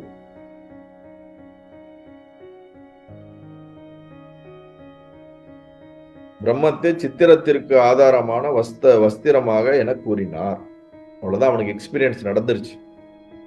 ஏற்கனவே ஒண்ணு நடந்தாலும் இன்னும் ரொம்ப டீப்பா மல்டிபிள் டைம் அவனுக்கு என்ன ஆகுது, திருப்பி அவனுடைய சந்தேகங்கள், டவுட் எல்லாம் கிளியர் ஆகணும்னு அவனுக்கு எக்ஸ்பீரியன்ஸ் ஆயிடுச்சு. இப்ப அதுக்கு அடுத்த பாடெல்லாம் அவனுடைய அனுபவத்துல இருந்து சொல்ல போறான். என்ன சொல்றான்னு கேட்போம். இதயம் ஒத்த சத்குருவே, நமக்கு இதுவே வினோதம் அன்றி இனி வேறு உண்டோ? அதை உரைத்தும் அதை நினைத்தும் இருப்பது அன்றோ ஞானிகளுக்கான நீதி. முதல் உரைத்த துரியாதீத்தமும் 7ஆம் பூமியும் முக்கியம் ஆம் என்ற பதமும் அதன் வகையும் எனக்கு எளிதாக தெளியும் வண்ணம் பணிந்திடீரே. இதயமொத்த சத்குருவே, நமக்கு இதுவே வினோதம் அன்றி இனி வேறு உண்டோ? அதை உரைத்தும் அதை நினைத்தும் இருப்பது அன்றோ ஞானிகளுக்கான நீதி. முதல் உரைத்த துரியாதீத்தமும் 7ஆம் பூமியும் முக்கியமாம் என்ற பதமும் அதன் வகையும் எனக்கு எளிதாக தெளியும் வண்ணம் பணிந்திடீரே. அப்படின்னா என்னன்னா, இதயம் உகந்தனா 2 பேத்துக்கும் நம்மளுடைய உணர்வானது ஒன்றாகி விட்டது. இதயம் ஒத்து விட்டதுன்றாங்களா, 2 இதயங்கள் இணைந்தன அப்படின்னு நம்ம எதுவும் சொல்றோம்ல, அந்த மாதிரி இதயம் ஒத்த ஒரே ஃப்ரீக்குவன்சி, ஒரே உணர்வா இருக்கிறோம். இப்ப அது வரைக்கும் அவன் குருவை என்ன பண்ணிட்டு இருந்தான், குரு தனக்கு உயரானவரு, தனக்கு மேலானவரு, தன்னுடைய எல்லாம் அவனை யோசிச்சுட்டு இருந்தான். பட் இப்ப தனக்கு வேறானவர் அவர் கிடையாது உணர்வாலே. Both are consciousness. There is no separate consciousness. You are separate, I am separate. There is only consciousness. அதனாலதான் இதயம் ஒத்த சத்குருவே அப்படின்ட்டான். நீங்களும் சச்சிதானந்தா, நானும் சச்சிதானந்தா, நீங்களும் பிரம்மன் தான், நானும் பிரம்மன் தான், நீங்களும் ஆத்மா தான், நானும் ஆத்மா தான் அப்படிங்கிறது எனக்கு புரிஞ்சிருச்சு குருவே. நீங்க சொல்லி கொடுத்ததுல இருந்து எனக்கு ஒரு அனுபவம் ஆயிடுச்சு, அதுல இருந்து எனக்கு அறிவு வந்துருச்சு, எனக்கு எல்லாம் புரிஞ்சிருச்சு. அப்போ உங்களுக்கு எனக்கு வேறுபாடு கிடையாது. அப்படியே ஒரு எக்ஸ்டசில அவன் பேசிட்டு இருக்கான். நமக்கு இப்ப என்ன சொல்லிடுறான், அவனை வந்து கேட்டகரியில போட்டுறான், ஜீவன் முக்தி கேட்டகரியில அவனே அவன் என்ன பண்ணிக்கிறான், கிளைம் பண்ணிக்கிறான். ஒன்னும் குரு சொல்ல கிடையாது, புரிஞ்சுக்கணும். தன்னுடைய அனுபவத்தினாலேயே தன்னை அவன் அறிகிறான். குரு வந்து நீ ஜீவன் முக்தி ஆயிட்டேன்னு டிக்ளேர் எல்லாம் பண்ணல.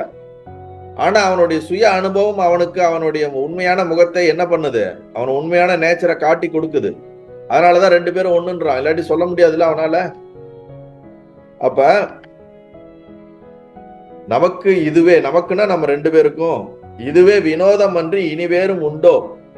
ஆஹா, அடியேன் இதயத்தில் உகந்த குருவே, பிரம்மத்தை உணர்ந்தவாறு இருப்பதே நமக்கு ஆனந்தமானது.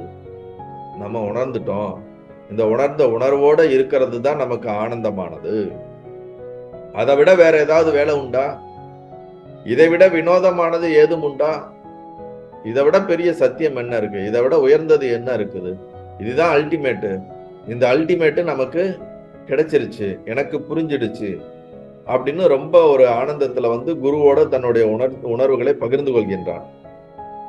பிரம்மத்தை அடையும் வழியை உபதேசித்தும் சிந்தித்தும் இருப்பதல்லவா ஞானிகளுக்குரிய நீதி ஆகும். சரி, இப்ப எனக்கு புரிஞ்சிருச்சு, எனக்கு தெரிஞ்சிருச்சு, இதுக்கு மேல எனக்கு என்ன வேலை இருக்கு? இதெல்லாம் என் மேல நடக்கக்கூடிய காட்சிகள் தானே. நான் வந்து வஸ்திரம் போல, திரை போல நான் வந்து ஆதாரமா இருக்கிறேன். எனக்கு மேல இருக்கிறது எல்லாம் காட்சிகள் தான். இது எனக்கு புரிஞ்சிருச்சு குருவே. இப்ப வந்து அவனுக்கு புரிஞ்சு, அந்த புரிஞ்சதுல இருந்து அவனுக்கு மனம் இயங்குது, உடல் இயங்குது, அவன் விவகாரத்துல இருக்கிறான். அதனாலதான் குருவிட்ட பேசுறான். குருவிட்ட பேசுறதுக்கு முன்னாடி அவன் வந்து அந்த சமாதி நிலையில இருந்து அதுல இருந்து வெளியே வந்தோன்னா அந்த ஸ்மிருதி, அந்த ஞாபகம் தொடர்ந்து வந்து இவனுக்கு இந்த உடல் சார்ந்து இருக்கக்கூடிய நான் வந்து ஞானம் தன்மையை உணர்ந்து விடுகிறது. அதுல இருந்துதான் அவன் குருவை பார்த்துட்டு நீங்களும் நானும் ஒண்ணுதான் அப்படின்னு சொல்லிட்டு, இப்ப இந்த உடம்பு இந்த மனசுல வந்து அந்த ஞானம் வெளிப்படும் பொழுது இதை வச்சுட்டு என்ன பண்றது? இந்த உலகத்துல நமக்கு ஒண்ணும் வேலை இல்லையே, இதெல்லாம் ஒரு ட்ரீம் மாதிரி ஒரு காட்சிகள் போல இருக்குது, இதுல நம்ம பண்றதுக்கு என்ன இருக்கு? ஒண்ணுமே இல்லையே. நம்மளுடைய சோர்ஸ் நம்ம யாருன்னு தெரிஞ்சு நம்ம பாட்டுக்கு ஹாப்பியா இருக்க வேண்டியதுதானே நம்மளுடைய வேலை அப்படின்ட்டு நமக்கு எப்படி இது தெரிஞ்சதோ அதை 4 பேத்துக்கு சொல்லுவோம். உரைத்தும், அததான் சொல்றாருங்க, அடையும் வழியை உபதேசித்தும் சிந்தித்தும். இப்ப நம்ம எப்படி நம்ம அந்த வழியை வந்தோமோ அதை 4 பேருக்கு சொல்லுவோம், கேட்கிறவங்களுக்கு சொல்லுவோம். அடையும் வழியை உபதேசித்து அதை சிந்தித்தும். இப்ப நம்ம திருப்பி திருப்பி அதை நினைக்கிறதுனால அது எப்படி வந்து ஒரு ரோஜாவை வந்து தேன்லயோ போட்டா குல்கந்து மாதிரி அது ஊறுது. எப்படி மாங்காய் வந்து ஊற வைக்கிறது, லெமனை வந்து ஊற வச்சு ஊறுகாய் போடுற மாதிரி இந்த நான்ற இந்த எண்ணம் வந்து நம்ம விவகாரத்துல வந்ததுக்கு அப்புறம் மீண்டும் மீண்டும் நம்ம பிரம்மம், மீண்டும் மீண்டும் நம்ம கான்சியஸ்ங்கிற இந்த மனதை வந்து அதுலயே நம்ம கொண்டு வந்து பிக்ஸ் பண்றதுனால அதுலயே பிக்ஸ் ஆகும், அதை அலைன் பண்ணி தான் இயங்கும். அப்ப அது இன்னமும் மோர் சோக் ஆகிட்டே போகும், உள்ள டீப் ஆகிட்டே போகும். அந்த மனம் வந்து தன்னுடைய விவகாரத்துல ரொம்ப வேகமாக இயங்குற தன்மை போய் தன்னுடைய சோர்ஸோடைய அது ஒடுங்கக்கூடிய தன்மையை நோக்கி போகும். வெளிநோக்கி இயங்கிக்கிட்டு இருக்க மனசு வந்து அதற்கு மேல் இதற்கு முன்னாடி இயங்கியது போல் இயங்காமல் அது மெல்ல மெல்ல அந்த சோர்ஸை நோக்கி அது ஒடுங்க ஆரம்பிக்கிறது. அது ரொம்ப அது ஒடுங்க ஆரம்பிக்கிறது டிபெண்ட்ஸ் ஆன் ஈச் பர்சனுடைய பிராரப்தத்தை பொறுத்து இருக்கும். ஆனா உள்நோக்கி சார்ந்து இயங்க ஆரம்பித்து விடுகிறது. அதனாலதான் அவன் அதுக்கப்புறம் என்ன பண்றான், நான் அதை பண்ணணும் இதை பண்ணணும்னு யோசிக்காம எனக்கு எது கிடைச்சதோ அதை நான் சொல்றதுக்கு ஒர்க் பண்ணலாம். அடையும் வழியை உபதேசித்து, யார் வந்து எனக்கு வந்து மோட்சத்துக்கு வழி சொல்லுங்க, ஞானம்னா என்னன்னு கேட்கிறவங்களுக்கு சொல்லுவோம். ஏன்னா கேட்காதவங்களுக்கு சொல்ல முடியாது. கேட்காதவங்களுக்கு சொன்னாலும் அது அவங்களுக்கு புரியாது, அவங்களால அதை புரிந்து கொள்ள முடியாது. அப்படிங்கறதுனால யார் வந்து இதை வந்து விரும்பி கேட்கிறார்களோ அவர்களுக்கு இந்த ஞானத்தை சொல்லுவோம். இல்ல யாருமே வந்து கேட்கலப்பா, என்கிட்ட ஞானத்துக்கு வழி, எனக்கு மோட்சத்துக்கு வழியே கேட்கலையெல்லாம் ஒன்றும் பிரச்சனையே இல்லையே. இதெல்லாமே ஒரு ட்ரீம் போலான ஒரு விஷயம் தானே. அப்ப நம்மளுடைய சோர்ஸ்ல நம்மை நாம வந்து நம்மளுடைய நேச்சர்ல நம்மளுடைய சொரூபத்திலே நம்ம நினைத்து இந்த மனதை வந்து அதிலேயே அடக்கி நம்ம என்ன பண்ணுவோம், ஆனந்தமா இருப்போம் அப்படின்னு அந்த சீடன் அவருக்கு சொல்றாரு. அடியேன் இதயத்திற்கு உகந்த குருவே, பிரம்மானந்தத்தை உணர்ந்தவாறு இருப்பதுதான் நமக்கு ஆனந்தமானது. இதைவிட வினோதமானது எதுவும் உண்டோ? பிரம்மத்தை அடையும் வழியை உபதேசித்தும் சிந்தித்தும் இருப்பதல்லவா ஞானிகளுக்குரிய நீதி. ஞானிகளோட வேலை வேற என்ன சொல்லுங்க? என்ன கோடி கோடியா வந்து பிசினஸ் எதாவது பண்றது அவங்களுடைய நீதியா? கிடையாது. இல்ல நாட்டை ஆள்வதற்கோசரம் முயற்சி பண்றதா? கிடையாது. வெளி விவகாரங்கள்ல ரொம்ப அதுல அடையணும்னு முயற்சி பண்றதா கிடையாது. பை இயற்கையாகவே அவங்களுக்கு வெளி விவகாரங்கள்ல பெருசா இன்ட்ரெஸ்ட் இல்லாம போயிடும். ஏன்னா அந்த மனம், அந்த ஆசைங்கிற அந்த வேர் அதனுடைய இறுக பிடிச்சிருக்குல்ல, இந்த உலகத்து மேல இருக்க பற்றுதல், இந்த உடல் மேலையும் இந்த உலகத்து மேல இருக்க விஷயங்கள் மேல இருக்கக்கூடிய பற்றுதல் இந்த ட்ரூத்தை புரிஞ்ச மாத்திரத்திலேயே, ஞானம் ஏற்பட்ட மாத்திரத்திலே அது மேல இருக்கக்கூடிய அந்த டைட்னஸ் என்ன ஆயிடுது, கம்ப்ளீட்டா விட்ரா ஆயிடுது, லூஸ் ஆயிடுது. அதனாலதான் அவங்களால உலகத்தோட ரொம்ப பெரிய இன்ட்ராக்ட் பண்ணி பெருசா அந்த மத்தவங்க ஓடுற மாதிரி எல்லாம் ஓட முடியறது இல்லை. இதுக்கு போய் இவ்வளவு மெனக்கடணுமா? ஒண்ணும் இல்லாத ஒரு விஷயத்துல இப்ப நமக்கு இது மொத்தமும் ஒரு கனவுன்னு தெரிஞ்சதுக்கு அப்புறம் கனவுல போய் நம்ம எவ்வளவுதான் இது என்ன நான் முயற்சி பண்ணி எவ்வளவு ஹார்ட் ஒர்க் பண்ணாலும் இதுல கிடைக்கிறதுனால ஒரு பைசாக்கும் பிரயோஜனம் இல்லைன்னு தெரிஞ்சுச்சுன்னா அதுல போய் என்னத்தை ஒர்க் பண்றது சொல்லுங்க. இப்ப இந்த வகுப்பு கேக்குறீங்க, தொடர்ந்து வரீங்க, இந்த வகுப்பை நீங்க ரெகுலரா அட்டன் பண்ணுங்க, உங்களுக்கு மோட்சம் ஆனா கிடைக்காது அப்படின்னு நான் சொல்லி இந்த வகுப்பு எடுத்தா யாராவது ரெகுலரா வருவாங்களா? இதனால உங்களுக்கு முன்னேற்றமே கிடைக்காது, இது ஒரு டுபாகுரான வகுப்பு, இதனால எந்த ஒரு முன்னேற்றமும் அடையாதுன்னு சொல்லி, இல்ல அடையாதுன்னே வச்சுக்கோமே, அந்த மாதிரி ஒரு வகுப்பு இருந்துச்சுன்னா யாராவது பெருசா இன்ட்ரெஸ்ட் காட்டுவோமா? காட்ட மாட்டோம். அப்ப அது ஒரு பிடிப்பு இருக்கிறதுனாலதான் நம்ம அதுல இயங்குறோம். அவங்களுக்கு இந்த உலகத்தின் மேலேயும் இந்த விஷயங்கள் மேலேயும் அந்த ஒரு பிடிப்பு இருக்காது. இதுல இருந்து ஒண்ணு கிடைக்கணும், இதுல இருந்து பலனை அனுபவிக்கணும்ன்ற அந்த ஒரு என்ன சொல்றது, ஒரு வேட்கை, அந்த வேட்கை இருக்காது அவங்களுக்கு. அவங்களுடைய பிராரத்தப்படி போயிட்டு இருக்கும். அப்ப சீடன் என்ன ஆயிடுறான், மொத்தத்துல அவங்க திருப்பியும் சமாதிக்கு போய் திருப்பியும் தன்னுடைய இயல்பு சொரூபத்தை உணர்ந்து ஞானியா மாறிடுறான். அப்ப கைவல்ய நவனிதான் வெகு விரைவில் முடிய போகுதுன்னு அர்த்தம். ஏன்னா அவனுக்கு இருக்கிற சந்தேகத்தெல்லாம் முடிச்சிட்டான். இதுக்கு மேல ஞானத்தை சார்ந்து சந்தேகம் கேட்கல. அதுக்கு அடுத்து என்ன சந்தேகம் கேட்கிறான்னா, தாங்கள் முன்னம் கூறிய துரியாதீத்தம் 7ஆம் பூமியின் மிக முக்கியமாகும். நீங்க முன்னாடியே ஒரு பாடல்ல சொல்லிருக்கீங்க. எத்தனாவது பாடல் துரியாதீத்தங்கிற ஒரு சப்தத்தை பயன்படுத்தினது?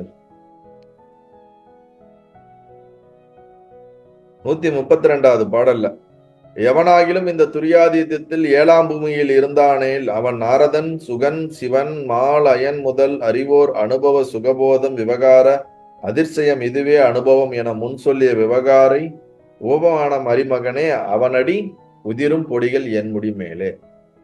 என்ன சொல்லியிருக்காரு ஏற்கனவே? துரியாதீதத்தை பத்தி நீங்க சொன்னீங்க ஏற்கனவே, அது மிக உயர்ந்த நிலை.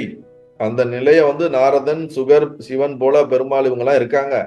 அந்த நிலையை அடைந்தவனுடைய காலடி மண்ணை எடுத்து என் தலையில வச்சுக்கோன்னு சொன்னீங்களே, இப்ப அந்த துரியாதீத்தம்னு சொன்னீங்களே, அந்த நிலை என்ன? அதை பத்தி எனக்கு கொஞ்சம் சொல்லுங்க. என்னை பத்தி எனக்கு சந்தேகம் கிடையாது, எனக்கு புரிஞ்சிருச்சு, எனக்கு டவுட் எல்லாம் கிளாரிஃபை ஆயிடுச்சு.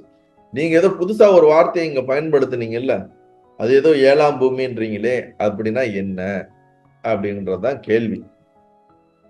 முன்னம் துரியாதீத்தம் 7ஆம் பூமியின் மிக முக்கியமாகும் என அருளி செய்தீர்களே, அதை பற்றி விவரங்களையும் அடியேன் எளிதாக புரிந்து கொள்ளும் என்னும். அதையும் கஷ்டமாலாம் சொல்லாதீங்க, ரொம்ப சிம்பிளா ரொம்ப ஈஸியா டக்குன்னு அப்படியே புரிஞ்சுக்கிற மாதிரி எனக்கு டீச் பண்ணுங்க. கஷ்டப்பட்டெல்லாம் எங்களுக்கு ரொம்ப காம்ப்ளிகேட்டட்லாம் டீச் பண்ணாதீங்க. ஏற்கனவே சத்து சித்துன்னு என்னென்னமோ சொல்லி காம்ப்ளிகேட் பண்ணி எங்களுடைய பிரெயினை சூடாக்கிட்டீங்க. இதுல வேற அச்சலம், நிரஞ்சனம், அமிர்தம், அப்புறம் சாட்சி, சமம், என்னென்னமோ வார்த்தைகள், என்ன நித்தியம், பூரணம், ஏகம், பரபிரம்மம், பரமார்த்தம், இந்த மாதிரி பல சப்தங்களை சொல்லி எங்களை கன்ஃபியூஸ் பண்ணீங்க. அந்த மாதிரிலாம் கன்ஃபியூஸ் பண்ணாம ரொம்ப ஈஸியா எங்களுக்கு புரிய வைங்கன்னு கேட்குறாங்க. ஸோ 145வது பாடல் முடிவு பெற்றது. நல்லது. 146வது பாடலுக்கு போறோம். வினவும் இடத்து அஞ்ஞான பூமிகள் 7, ஞான பூமிகள் 7 என்பார். இனி அவற்றுள் அஞ்ஞான பூமிகள் 7ஐயும் முந்தி இயம்ப கேளாய் தனிவித்து ஜாக்கிரம், ஜாக்கிரம், மகா ஜாக்கிரம், ஜாக்கிரத்தை சார்ந்த கனவாக கனவு ஜாக்கிரம், சுளுத்தி என்று 7 பேர் கணித்தார் மேலோர். வினவும் இடத்து அஞ்ஞான பூமிகள் 7, ஞான பூமிகள் 7 என்பார். இனி அவற்றுள் அஞ்ஞான பூமிகள் 7ஐயும் முந்தி இயம்ப கேளாய் தனி வித்து ஜாக்கிரம், ஜாக்கிரம், மகா ஜாக்கிரம், ஜாக்கிரத்தை சார்ந்த கனவு, கனவு, கணாக்கனவு, ஜாக்கிரம், கணாக்கனவு, ஜாக்கிரம், சுளுத்தி என்று ஏழு பேர் கணித்தார் மேலோர். இது ஒரு முக்கியமான ஒரு பாடல். ஆராய்ந்து பார்த்தால் நம்மளுடைய ஞானிகள், முன்னோர்கள், குருமார்கள் இந்த மொத்த நிலையும் ஆராய்ந்து பார்த்து அவர்கள் என்ன சொல்லி இருக்கிறார்கள் என்று இங்க கூறுகிறார் என்றால், அஞ்ஞான பூமிகள் 7, ஞான பூமிகள் 7, இரண்டும் 7 பூமிகள் இருப்பதாக இங்கே சொல்லுகிறார். பூமிகள் என்றால் நிலைகள் என்று அர்த்தம்.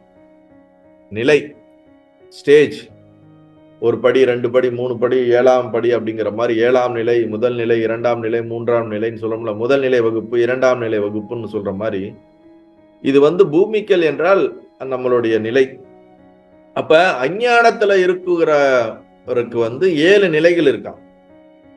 ஞானத்துல இருக்கிறவங்களுக்கு 7 நிலைகள் இருக்கு.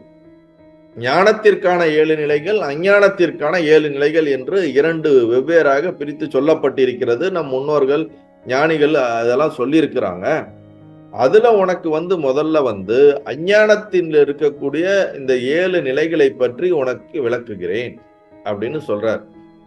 அதை நான் சொல்றேன், நீ நல்லா ஆழ்ந்து கேட்டுக்கோ. அதுக்கப்புறம் ஞானத்தில் இருக்கக்கூடிய ஞானத்திற்கான 7 நிலைகளை சொல்கிறேன் அப்படிங்கிறார். ஆராய்ந்து பார்த்தால் அஞ்ஞான பூமிகள் 7 என்றும் ஞான பூமிகள் 7 என்றும் பெரியோர் கூறுவர். இனி அவற்றுள் அஞ்ஞான பூமிகள் 7 முன்னர் கூற நீ கேட்பாயாக. முதலாவது களப்பற்ற பீஜ ஜாக்கிரம். ஜாக்கிரம் என்றால் ஜாக்கிரத், தமிழ்ல ஜாக்கிரம், சாக்கிரம் அப்படின்னு சொல்றோம். சான்ஸ்கிரிட்ல ஜாக்கிரம், ஜாக்கிரத். ஜாக்கிர, சொப்ன, சுசுப்திங்கிறோம்ல. தமிழ்ல என்ன சொல்றோம்? நனவு, கனவு, ஆழ்ந்த தூக்கம். அது தமிழ்ல என்ன சொல்ல போனா சாக்கிரம். அப்ப முதல்ல என்ன சொல்றாருன்னா, தனி வித்து. தனி வித்துங்கிறத தான் வித்துன விதை, தனியாக விதை ரூபமாக இருக்கக்கூடிய சாக்கிரம் அப்படின்னா பீஜ ஜாக்கிரம். இதுதான் முதல் நிலை.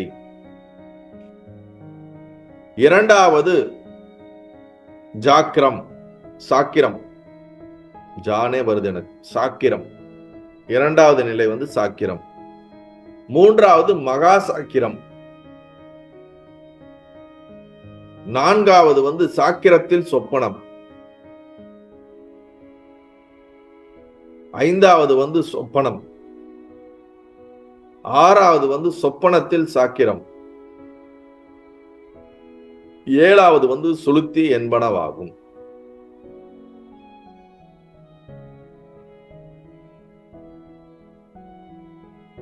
ஏழு எழுதிக்கங்க.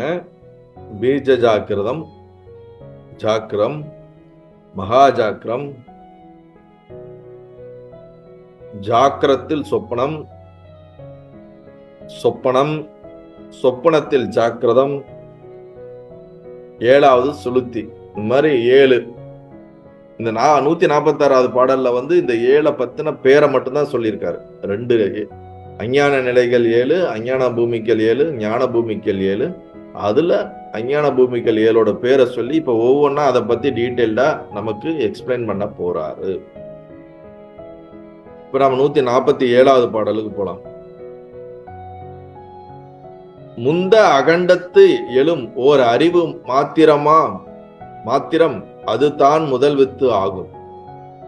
முந்த அகண்டத்து எழும் ஓர் அறிவு மாத்திரம் அதுதான் முதல் வித்து ஆகும்.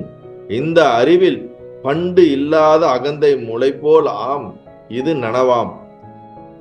வந்து பிறவிதோறும் அகம் மதை வளரும் அது மகா நனவாம்.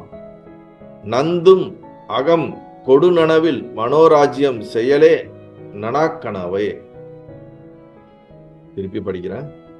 முந்த அகண்டத்து எழும் ஓர் அறிவு மாத்திரம் அதுதான் முதல் வித்தாகும். இந்த அறிவில் பண்டு இல்லாத அகந்தை முளைப்போல் ஆம் இது நனவாகும், நனவாம். வந்து பிறவிதோறும் அகமதை வளரும் அது மகா நனவாகும். நந்தும் அகம் கொடு நனவில் மனோராஜ்யம் செயலே நனாக்கனாவே. முதல்ல பீஜ ஜாக்கிரதம், அதாவது களப்பற்ற பீஜ ஜாக்கிரதம். சிதாபாசனோடு கூடிய அறிவு மாத்திரமான நிலையே பீஜ ஜாக்கிரதம் எனப்படும். அந்த கரணத்தில் தோன்றும் பிரதிபிம்பத்தின் பிரதிபிம்ப சிதாபாசன். அதாவது நாம் முந்த அகண்ட அப்படின்னா 2 விதத்துல இதை பார்க்கணும். ஒண்ணு, இந்த சிருஷ்டி ஆரம்பிக்கிறதுக்கு முன்னாடி, அல்லது நான்ற இந்த நமக்கு நம்மளுடைய மனம் வெளிப்படுவதற்கு முன்னாடி, நான்ற உணர்வு வெளிப்படுவதற்கு முன்னாடி. அதற்கு முன்னாடி எந்த நிலையில இருந்திருப்போம்? பிரளய நிலையில இருந்திருப்போம், அல்லது ஆழ்ந்த சுசுப்தி நிலை. ஒண்ணு பிரளயம் அல்லது ஆழ்ந்த சுசுப்தி நிலை. இந்த நிலையில இருந்து வெளிப்படுவதற்கு தயாராகக்கூடிய ஒரு ஃபேஸ் தயாராகுது. அந்த தயாராகக்கூடிய நிலையில இருக்கக்கூடிய ஒரு அறிவைத்தான் பீஜ ஜாக்கிரதம் என்று சொல்லப்படுகிறது. இதை இன்னும் தெளிவாக புரிந்து கொள்ள வேண்டும் என்றால், ஒரு விதை இருக்கு. அந்த விதைய நீங்க மண்ணுல போட்டுட்டீங்கன்னா அது டப்புன்னு உடனே உடைச்சி செடியா வந்துடாது. ஒரு தண்ணியில போட்டீங்கன்னா கூட தெரியும், அது உப்பும். அந்த விதை நிலத்துல போட்ட உடனே அது என்ன ஆகும்? முதல்ல அது உப்பும். உப்பி அதுக்கப்புறம் தான் அது மேல இருக்கக்கூடிய அந்த பிளவு ஏற்பட்டு அதுல இருந்து ஒரு சிறு முளை வெளியே வரும். ஆனா அது வெளி வருவதற்கு முன்னாடி தன்னுடைய விதை வடிவாகவே இருந்து, ஆனால் அது வெளிப்படுவதற்கு தயாராகக்கூடிய ஒரு நிலை ஒன்று இருக்கிறது. இப்ப ஒரு குழந்தை உருவாகுது அப்படிங்கிற நிலைக்கு முன்னாடியே சிம்டம்ஸ் ஃபார்ம் ஆயிடும், உருவாகிடும். ஓஹோ, உடல்ல ஒரு மாற்றங்கள் ஏற்படுவதிலிருந்தே இருந்தே ஏதோ ஒன்று வருகிறது.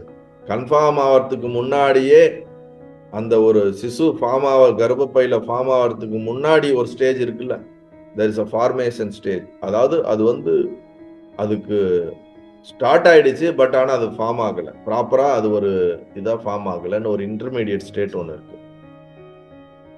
ஃபார்மே ஆகாதுக்கு முன்னாடி ஒரு ஸ்டேட் இருக்கு. அது போல இந்த நாம் விழிப்பதற்கு அல்லது இந்த சிருஷ்டி உற்பத்தி ஆவதற்கு முன்பு உற்பத்தி ஆவதற்கான ஒரு தயார் நிலைக்கு வரக்கூடியதுதான். அந்த நிலையில எந்த ஒரு அறிவு இருக்கின்றதோ அதை பீஜ ஜாக்கிரம் என்றோம். ஏன்னா அங்கேயே ஸ்டார்ட் ஆகுது. அதுக்கு ஒரு உணர்வானது என்ன ஆகுது? வெளிப்பாட்டுக்கு தான் வரல இப்ப இருக்கிற மாதிரி, ஆனா அது வெளிப்படுவதற்கு தயாராகி விட்டது. ஆனா அது அஞ்ஞான ஸ்டேட். அததான் பீஜ ஜாக்கிரதம் அப்படின்னு சொல்லப்படுது. ரெண்டாவது ஜாக்கிரதம், சாக்கிரம். இது என்னன்னா, அந்த விதையில வெடித்து அதன் முன்னாடி ஜஸ்ட் அது வெடிக்கும் போது அதுல ஒரு லைட்டா ஒன்னு எட்டி பார்க்கும்.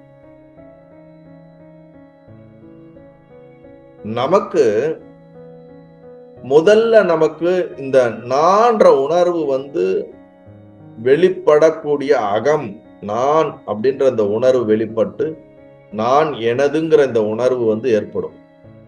நீங்க தூக்கத்துல இருந்து வெளியே வர்றதுக்கு கூட பாத்தீங்கன்னா, தூக்கத்துல இருந்து நேரா வேக்கிங் ஸ்டேட் வந்துட மாட்டீங்க. இதுதான் ஸ்டேஜ். தூக்கம், ஆழ்ந்த சுளுத்தி, 6 பிரளயனே வச்சுக்குங்க. ஃபர்ஸ்ட் பீஜ ஜாக்கிரங்கிற இந்த ஸ்டேஜுக்கு வருவோம். அதுல இருந்து ஜாக்கிரங்கிற ஸ்டேஜுக்கு வருவோம். அதுல இருந்து தான் மகா ஜாக்கிரங்கிற ஸ்டேஜுக்கே வருவோம்.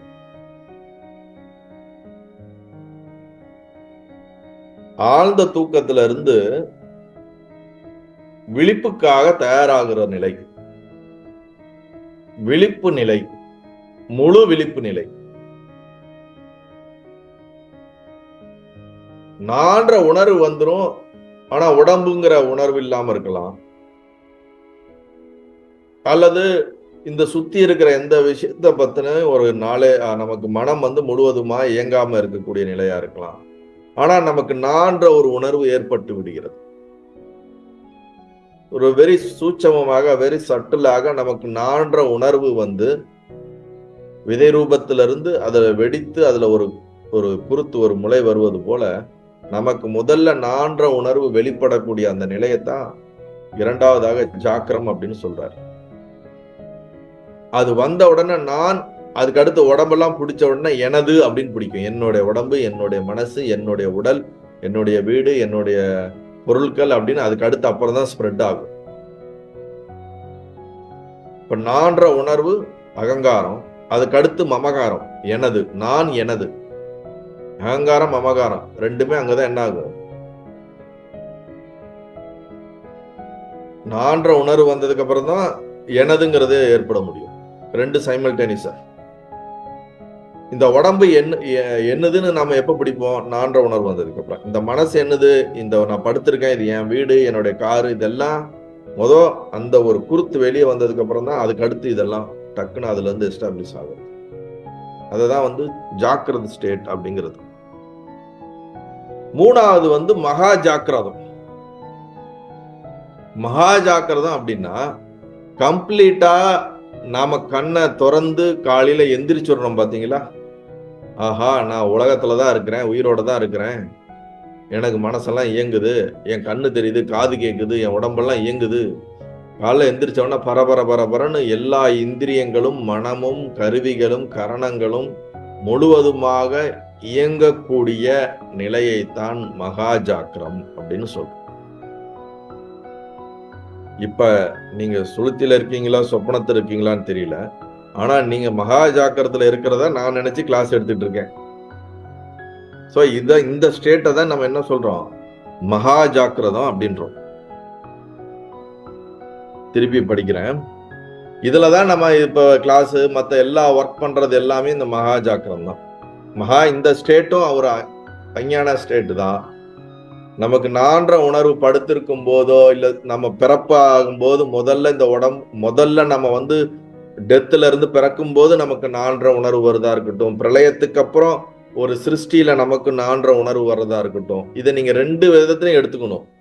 இந்த உடம்புக்குள்ள இருந்து நான்ற உணர்வா இருக்கட்டும், இந்த சிருஷ்டியே முதல்ல உற்பத்தி ஆகிற அந்த நானா இருக்கட்டும், அந்த சிருஷ்டியே மொத்தமும் வெளிப்பட்டு மகா ஜாக்கிர நிலை பஞ்சபூதங்களாக வெளிப்படுற நிலையா இருக்கட்டும், அதுக்கு முன்னாடி வெரி சட்டிலா இருக்கக்கூடியதுதான் ஜாக்கிரத நிலை.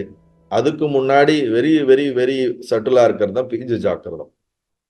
அது சிருஷ்டிக்கும் பொருந்தும், நமக்கும் பொருந்தும், சமஷ்டிக்கும் பொருந்தும், வியஷ்டிக்கும் பொருந்தும்.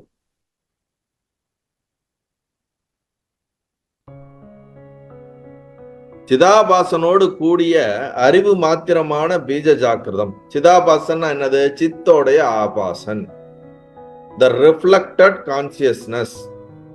கான்சியஸ்னஸ் உடைய ரிஃப்ளெக்ஷன் எங்க வரும்? கண்ணாடியில தான் ரிஃப்ளெக்ஷன் வரும். அப்ப அந்த கரணம் என்ற அந்த கரணத்துல கான்சியஸோட ரிஃப்ளெக்ஷன் ஏற்படக்கூடியதை தான் பீஜ ஜாக்கிரதம் அப்படின்னு சொல்றோம். சிதாபாசனோட கூடிய அறிவு மாத்திரமான பீஜ ஜாக்கிரம் எனப்படும். அந்த கரணத்தில் தோன்றும் பிரதிபிம்பம் சிதாபாசன். புரியுதுங்களா? வெறும் அறிவு. பின்னர் முளைவிட்ட அகங்காரம் நான் எனது என்னும் அபிமானம் சூட்சமமாக உண்டாகும் நிலை ஜாக்கிரமாகும். அகங்காரம் மமகாரம், நான் என்ற உணர்வு நமக்கு ஏற்பட்டு முழுவதுமாக வெளிப்படாமல் முதல்ல ஏற்படுறது நான் எனது. அந்த நிலையத்தான் என்ன சொல்றாரு? அபிமானம் சூட்சமமாக உண்டாகும் நிலை. இதுவும் சட்டிலா தான் நடக்குது. இப்படிதான் நம்ம வெளியே வரோம்னு புரிஞ்சுக்குங்க. அகங்காரம் திடப்படும் விரிவாகவும் வளர்ந்த நிலை மகா ஜாக்கிரமாகும். அகங்காரம் ரொம்ப ஸ்ட்ராங் ஆயிடுது. நம்ம கண்ணை முழிச்சு நம்ம உடம்பு நானு, மனசு நானு, இந்த உலகம் நானு, இந்த வீடு நானு, இன்ஜினியர் நானு, டாக்டர் நானு, நான் ஒரு பெரிய பிசினஸ்மேன், கோடீஸ்வரன், நான் இந்த ஜாதியாக்கும் இந்த ஆணாக்கும் பெண்ணாக்கும் அல்லது என்னென்னலாம் நம்மளுடைய அகங்காரம் என்ன ஆகுது? அதுக்கப்புறம் தான் ஒவ்வொரு லேயரா ஃபார்ம் ஆகுது. வெங்காயத்தை பிரிச்சிங்கன்னு வச்சுங்களேன், ஒவ்வொரு லேயரா வரும். உள்ள லாஸ்ட்ல போனா ஒண்ணும் இருக்காது. அது போல இந்த நான்ற உணர்வுல தான் ஒவ்வொரு லேயரா நாம என்ன பண்றோம்? ஃபர்ஸ்ட் வேக்கப் ஆகிறதுக்கு முன்னாடி டீப்பா வெறும் ஐ இருக்குது, நான் இருக்குது. அதுக்கு மேல நம்மளுடைய ஒவ்வொரு லேயரா வருது. நான் இந்த வீட்டுல படுத்திருக்கேன், நான் உயிரோட தான் இருக்கேன், என் பேர் இது, எனக்கு பசங்க இருக்காங்க, எனக்கு பொண்ணுங்க இருக்காங்க, நான் உலகத்துல இதை பண்றேன் அதை பண்றேன். அப்படியே காலைல எந்திரிச்சு கதவை திறந்து வீட்டுக்குள்ள வெளியே வரும்போது அப்படியே நம்ம உடம்புல ட்ரெஸ்ஸை மாட்டிட்டு இருக்கிற மாதிரி எல்லா ஐடென்டிட்டியும் அகங்காரத்து மேல இருக்கக்கூடிய நான் எனதுங்கிற எல்லா ஐடென்டிட்டியும் எடுத்து சுத்திக்கிட்டு நம்ம உடம்பு மேல ஒரு 100 துணியை சுத்துற மாதிரி எல்லா ஐடென்டிட்டியும் சுத்திக்கிட்டு வெளியே வந்ததுக்கு அப்புறம் எது இருக்குதோ அதுதான் மகா ஜாக்கிரம். தான் அறிந்தவற்றை நினைவுபடுத்தியும் அறியாதவற்றை கற்பனை செய்தும் மனதில் பயனற்ற வீண் எண்ணங்கள் கொடுத்தலே மனோ ராஜ்யம் அல்லது பகல் கனவு. மூன்றாவது 3 நிலை போயிடுது. 4வது நிலை என்னன்னா,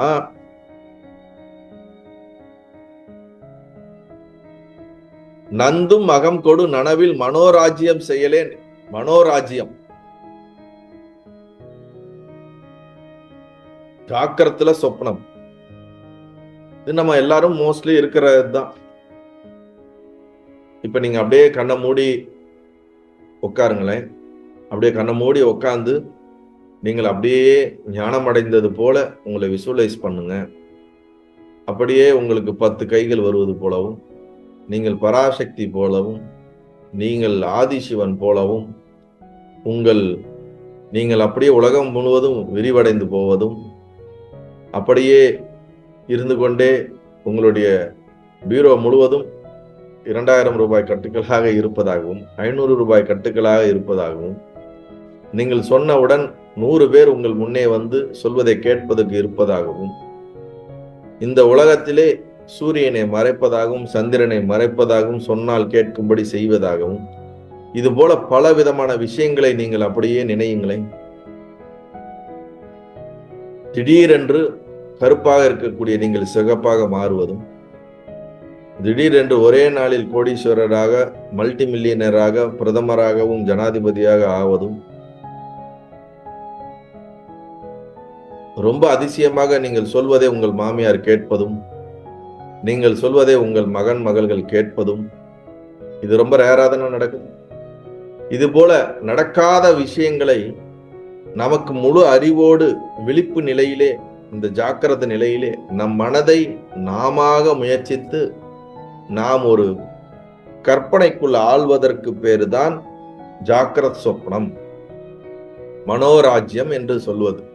அப்படியே மனசை விட்டுறது, அது பாட்டுக்கு எங்கேயோ அது என்ன பண்ணிட்டு இருக்கோம். இந்த கோழி குப்பையில பொறுக்கிட்டு இருக்கிற மாதிரி நம்ம மனசு ஏதோ ஒரு கற்பனையில ஒரு விதமான மனசு ஒரு கற்பனை பண்ணி அது சுகம் காண்டுகிட்டே இருக்கும். சுகம் இல்லாட்டினாலும் பழசை கொண்டு போட்டு நினைச்சுக்கிட்டே இருக்கும். இல்லாட்டினாலும் இதை பண்ணலாம் அதை பண்ணலாம், இப்படி இருக்கும் அப்படி இருக்கும், கற்பனையான ஏதோ ஒரு விஷயங்களை நம் மனசு போட்டு போட்டு போட்டு அதுல வாழ்ந்துகிட்டே இருக்கிறது தான் ஜாக்கிரத்தில் சொப்பனம். கற்பனையிலே வாழ்வது, நடந்தவற்ற நினைவுகளையே திருப்பி வைத்து அதிலேயே வாழ்வது, இதெல்லாம் என்னது? மனோராஜ்யம். அதான் சொல்லிட்டாரு பாருங்க, தான் அறிந்தவற்றை நினைவுபடுத்தியும் அறியாதவனவற்றை கற்பனை செய்தும். உங்களுக்கு தெரியாததை கூட நீங்க கற்பனை பண்ணலாம். மனதில் பயனற்ற வீண் எண்ணங்களுக்கு இடம் கொடுத்தல். நம்மளுடைய பிரச்சனையே இதுதான்.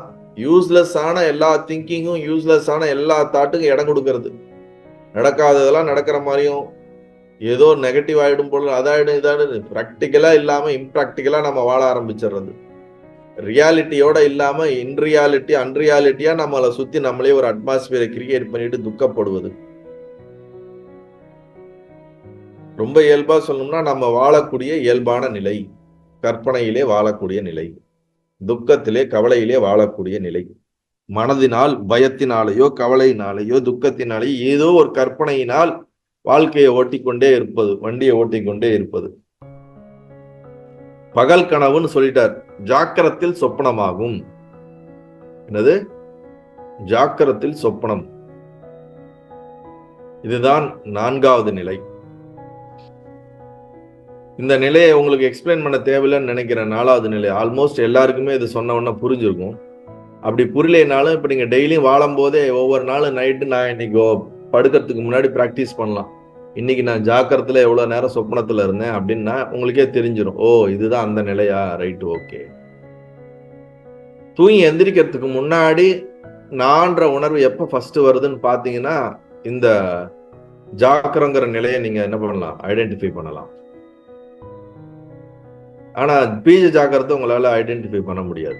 It is a pre evolved state, very சட்டில்டு.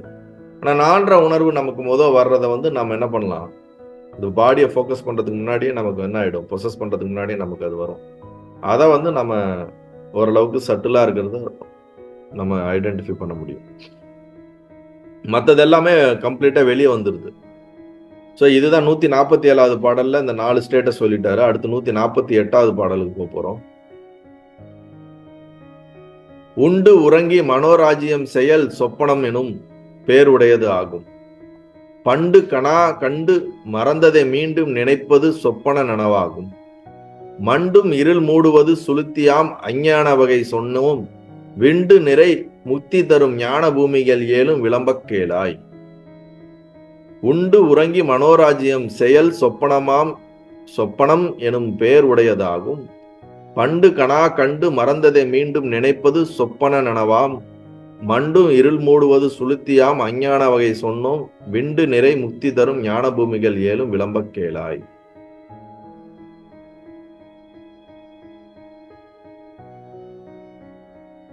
சொப்பனம் டைரக்டா அடுத்த ஸ்டேட் என்ன வருது? சொப்பனம் ஸ்டேட், ட்ரீம் ஸ்டேட். உண்டு உறங்கும் பொழுது, அதுனா உண்டு எதுக்கு கொடுத்தாருன்னு தெரியல, சாப்பிட்டு நல்லா தூங்கும் போது அப்படிங்கிறாருன்னு நினைக்கிறேன். இல்ல இருக்கும் போதே, உறங்கும் போது தூங்குவதற்கு முன்னாடி நம் மனமானது ஒரு விதமான கனவுக்குள்ளே விழுந்து விடுகிறது. நித்திரை மயக்கத்தில் நாமரூபம் காண்பது. அருமையான ஒரு விளக்கம் பாருங்க. நித்திரை மயக்கத்தில் நாமரூபம் காணுவது. ஏன்னா ட்ரீம்ல ஒரு நேம் அண்ட் ஃபார்ம் நாமரூபம் தான், வேற எதுவுமே கிடையாது. ஆக்சுவலி இந்த ஜாக்கிரத்துமே நாமரூபம் தான். ஆனா இது ரொம்ப சாலிடா இருக்கிற மாதிரி நமக்கு தோன்றுது. ஆனா உண்மையில அதுவும் ஒரு நாமரூபம் தான். இங்க டைரக்டா ட்ரீம் தான் எக்ஸ்பிளைன் பண்றாரு. அஞ்ஞான ஸ்டேட்ல அஞ்ஞான நிலைகள்ல 4 நிலையை போய் 5வது நிலை அஞ்சாவது நிலை தான் நினைக்கிறேன். 5வது நிலை ட்ரீம் ஸ்டேட். இது எவ்ரிபடி ட்ரீம் போவீங்க, அது உங்களுக்கு ரொம்ப ஆராய்ச்சி பண்ண தேவையில்லைன்னு நினைக்கிறேன். டெய்லி ட்ரீம் போவீங்க. இப்போ டெய்லியும் நாளைக்கு நாளை பின்னெல்லாம் போயிட்டு வந்தீங்கனால ஓஹோ இதுதான் அஞ்ஞானத்துல இருக்கக்கூடிய இந்த ஸ்டேட்டான்னு ஞாபகப்படுத்திங்க. நித்திரை மயக்கத்தில் நாமரூபம் காண்பது. அதுக்கு அடுத்த ஸ்டேட் சொப்பன ஜாக்கிரதம். முன்னர் கண்டு மறந்த சொப்பனத்தை மறுபடியும் நினைவு கூர்ந்து ஜாக்கிரத்தில் அதை நினைப்பது சொப்பன ஜாக்கிரம். கனவு நிலையில கனவு காணும் போது இருக்கிறது தான் அது அதாவது கனவு நிலையில எப்படி சொல்றது, நித்திரைக்கு முன்பு நம் மனமானது நாம ரூபத்தை பார்ப்பதற்கு பேர் கனவு. அது அந்த ஸ்டேட், அந்த டைம்ல இருக்கிறதுக்கு பேர் தான் அந்த ஸ்டேட். இப்ப வேக்கப் ஆயிட்டோம். வேக்கப் ஆனதுக்கு அப்புறம் நமக்கு அந்த ஸ்டேட்ல இருந்ததை நம்ம ரிமெம்பர் பண்ணி இப்ப நாம அதை ரீகால் பண்ணி அதை பத்தி நம்ம கான்டம்ப்ளேட் பண்றது என்னன்னா சொப்பன ஜாக்கிரதம். சொப்பனத்தை ஜாக்கிரத்திலே மீண்டும் மீண்டும் கொண்டு அதை நினைக்கக்கூடிய நிலை. நேத்து நான் கனவுல இது வந்துச்சு அது வந்துச்சு, எனக்கு கூரையை பிச்சுட்டு கோடி கோடியா கொட்டுச்சு, தங்க காசா கொட்டுச்சு, எனக்கு கனவுல சிங்கம் துரத்துச்சு, புலி துரத்துச்சு, பேய் வந்துச்சு, என்னென்னமோ நம்ம சொல்றோம். இல்ல எனக்கு பிளஸ்ஸா இருந்துச்சு, மைனஸா இருந்துச்சு, நல்லதா இருந்துச்சு, சுகமா இருந்து, இந்த மாதிரி கனவுல எல்லாம் என்னென்ன வருதோ அதை வேக்கப் ஆனதுக்கு அப்புறம் வேக்கிங் ஸ்டேட்ல அந்த எல்லா நினைவுகளும் ஆராய்தல், அதை நினைவு கூறுதல். 10 வருஷத்துக்கு முன்னாடி வந்த கனவையும் இப்பயும் நம்ம ஞாபகம் வச்சிருப்போம். ஆனா 2 நாளைக்கு முன்னாடி வந்தது மறந்துருக்கும். சில கனவுகள் மட்டும் நமக்கு என்ன ஆகும், டீப்பா மறக்காம இருக்கும். ஸோ எந்தவாக இருந்தாலும் சரி, வேக்கப் ஆனதுக்கு அப்புறம் அந்த கனவை நீங்க நினைவு கூர்ந்தீங்கன்னா அதுக்கு பேர் சொப்பன ஜாக்கிரதம் என்று சொல்லப்படுகிறது. இது 6வது நிலை. 7வது நிலை அஞ்ஞான இருளால் சூழப்பட்ட நிலையே ஆழ்ந்த உறக்கமே சுளுத்தி நிலையாகும். Deep sleep, darkness. இது உங்க எல்லாருக்கும் டெய்லி அனுபவிக்கிறது தான்.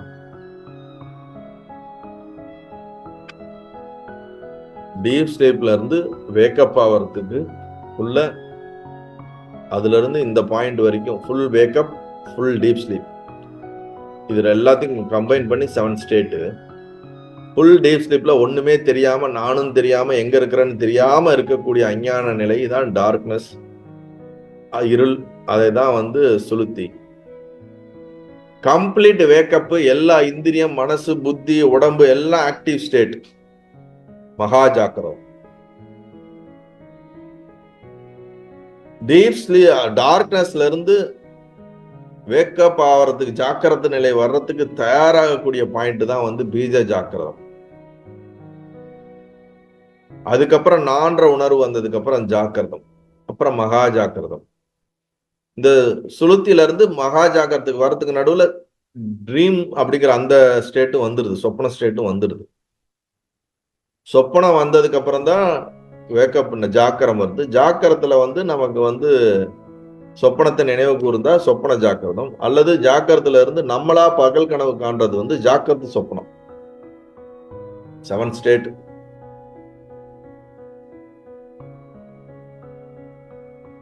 அப்படியே இத வந்து இது வியஷ்டி, நமக்குள்ள நான்ற உணர்வுல பார்த்தா அப்படியே சமஷ்டியில போடுங்க.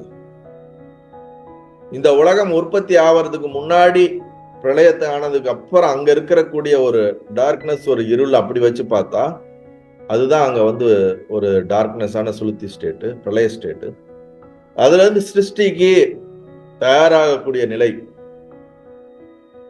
பீஜ ஜாக்கிரதம். சிருஷ்டியை கிரியேட் பண்ணக்கூடிய பிரம்மா, நான் இதை கிரியேட் பண்றேன்னு அவனுக்குள்ள நான்ற உணர்வு வருது இல்ல, பீஜ ஜாக்கிரத்துக்கு நான்ற உணர்வு முதல்ல கிரியேட் ஆகக்கூடிய அந்த நிலையை தான் வந்து பிரம்மா அப்படிம்போம். அததான் வந்து அகங்காரம். அதுல இருந்து அடுத்து கம்ப்ளீட்டா சிருஷ்டி கிரியேட் ஆனதுக்கு அப்புறம் மகா ஜாக்கிரதம். அப்ப அங்க எப்படி வந்து இந்த நிலைகளை போடுறது, ஜாக்கிர சொப்னம், சொப்ன ஜாக்கிரம் அப்படின்னா, இந்த கீழே 7 லோகம் மேல் 7 லோகம் நிறைய வந்து கற்பனா லோகங்கள் இருக்கின்றன. அதெல்லாம் அங்க அந்த இதுக்குள்ள ஃபிட் பண்ணிட வேண்டியதுதான். நம்ம ஈஸ்வரன் ஆனாதான் அந்த இதுக்குள்ளான கம்ப்ளீட் பிக்சர் தெரியும், இது எப்படி அங்க ஃபிட் ஆகும் அப்படின்னு. அப்படியே நான்ற உணர்வு நமக்குள்ளேயும் நம்மளே அப்படியே பிரம்மாவா வச்சு நீங்க உங்களை வந்து சிருஷ்டிக்கு காகனைஸ் பண்ணி பாத்தீங்கன்னா அதுக்கான இது அதுல ஃபிட் ஆகும். ஸோ இக்னரன்ஸ்ல இருக்கக்கூடிய 7 பூமிகள் இதுதான்: பீஜ ஜாக்கிரதம், ஜாக்கிரதம், மகா ஜாக்கிரதம், ஜாக்கிரத சொப்னம், சொப்ன ஜாக்கிரதம், சுளுத்தி. 148வது பாடல்ல இதெல்லாம் சொல்லியிருக்காரு. அதுக்கு அடுத்து என்ன சொல்றாருன்னா, இதுவரை அஞ்ஞான பூமிகள் 7 வகையை கூறினோம். இனி சர்வ வியாபகமாக விளங்கி மோட்சத்தை தருகின்ற ஞான பூமிகள் 7னையும் கூற கேட்பாயாக. சோ அஞ்ஞான நிலை சொல்லிட்டப்பா, இதுக்கு மேல ஞான நிலைகள் 7ஐயும் சொல்ல போறேன். அது என்னன்னு சொல்றா, நல்லா காதை கொடுத்து பொறுமையாக கேளுன்னு சொல்றாரு. ஆனா இப்போ நமக்கு அதை கேட்பதற்கு நேரம் குறைவாக இருப்பதனால் அந்த 7 நிலைகளையும் அதனுடைய ஆழமான இன்னும் ஞான விளக்கங்களையும் அடுத்த வகுப்பிலே பார்ப்போம். இன்றைக்கு இந்த வகுப்பிலே நாம் பார்த்ததில் ஏதேனும் சந்தேகங்கள் இருந்தால் கேட்டு தெளிவு பெறுங்கள். புரிஞ்சதா என்றால் புரிஞ்சது என்று சொல்லுங்கள், புரியவில்லை என்றால் உங்களுடைய சந்தேகத்தை கேட்கலாம். இந்த 7ம் என்னால காக்னைஸ் பண்ண முடியுதா? உங்களால அத அறிவால் அறிய முடிகிறதா, இல்ல முடியவில்லையா? வெஷ்டியை பொறுத்த வரைக்கும் புரிஞ்சுக்க முடியுது சாமிஜி. வெஷ்டின்னு பார்க்கும்போது நீங்க சொன்னது எல்லாமே கோரிலேட் பண்ண முடியுது. வெஷ்டி மட்டும்தான் இருக்கு. வெஷ்டி நம்ம நானு வரும்போதுதான் வெளியே சமஷ்டியும் உற்பத்தி ஆகுது. இது வராட்டினா வெளியே சமஷ்டியும் கிடையாதுங்கிறதுனால இது அப்படியே அங்க பொருத்தி பார்த்துக்க வேண்டியது. இப்ப இதுல சொல்ற இந்த பீஜ ஜாக்கிரம் அப்படிங்கறது வந்து நம்ம விஷயானந்தம்னு பார்த்தோம்ல, ஜஸ்ட் நம்ம தூக்கத்துல இருந்து எழுந்து வர்ற அந்த ஸ்டேஜை விட இன்னும் சூக்ஷ்மமான ஸ்டேஜ். விஷயானந்தம்னு பார்த்திருக்க மாட்டோம்.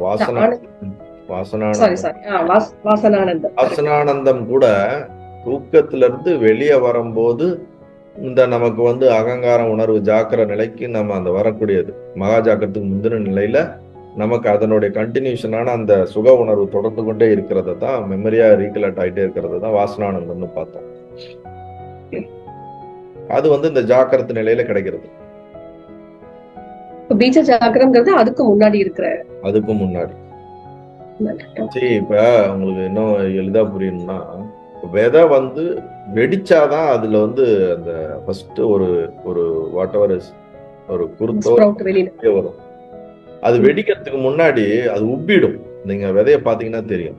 அது நார்மலா ஒரு கட்டியா சாலிடா ரொம்ப ஸ்ட்ராங்கா ஒரு அவரை விதைய எடுத்து பாத்தீங்கன்னா வச்சுங்களேன், அது வந்து உடைக்க கூட முடியாது, அவ்வளவு ஸ்ட்ராங்கா இருக்கும்.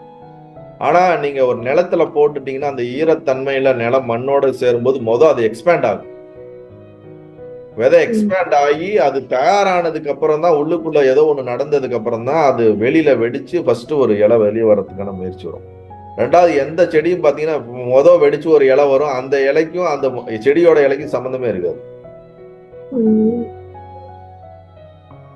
நீங்க என்ன பண்ணுங்க, ஒரு 2 அவரைக்காய் எடுத்து வீட்டுல ஒரு இதுல போட்டு அது தண்ணியில போட்டு பாருங்க, ஒரு சின்ன இதுல போட்டு விசிபிளா இருக்கிறதுல போட்டு பாத்தீங்கன்னா அந்த டிரான்ஸ்ஃபர்மேஷனை பார்த்தாலே நமக்கு புரியும். இல்லாட்டி யூடியூப்ல பாத்தீங்கன்னாலே தெரியும், நிறைய போடுவாங்க, எவனா போட்டு வச்சிருப்பான் வீடியோ.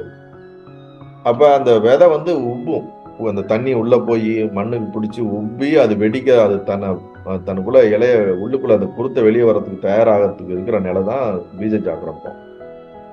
அதாவது உயிரணுக்கள் ரெண்டும், ஆணனும் பெண்ணனும் 2 உயிரணுக்களும் சேர்ந்து அது வந்து போய் அந்த கர்ப்பப்பையில போய் அதுல போய் டச் ஆகி அது எஸ்டாப்ளிஷ் ஆனதுக்கு அப்புறம் தான் அது வந்து என்ன ஆகும், வீழ்த்தன்மை வரும். அதுக்கு முன்னாடி ஒரு ஸ்டேஜ் இருக்குது. அப்படி கூட நமக்கு புரியுற மாதிரி ஒரு எக்ஸாம்பிளை எடுத்து நீங்க வச்சுக்கணும்னா அந்த மாதிரி எடுத்துக்கலாம்.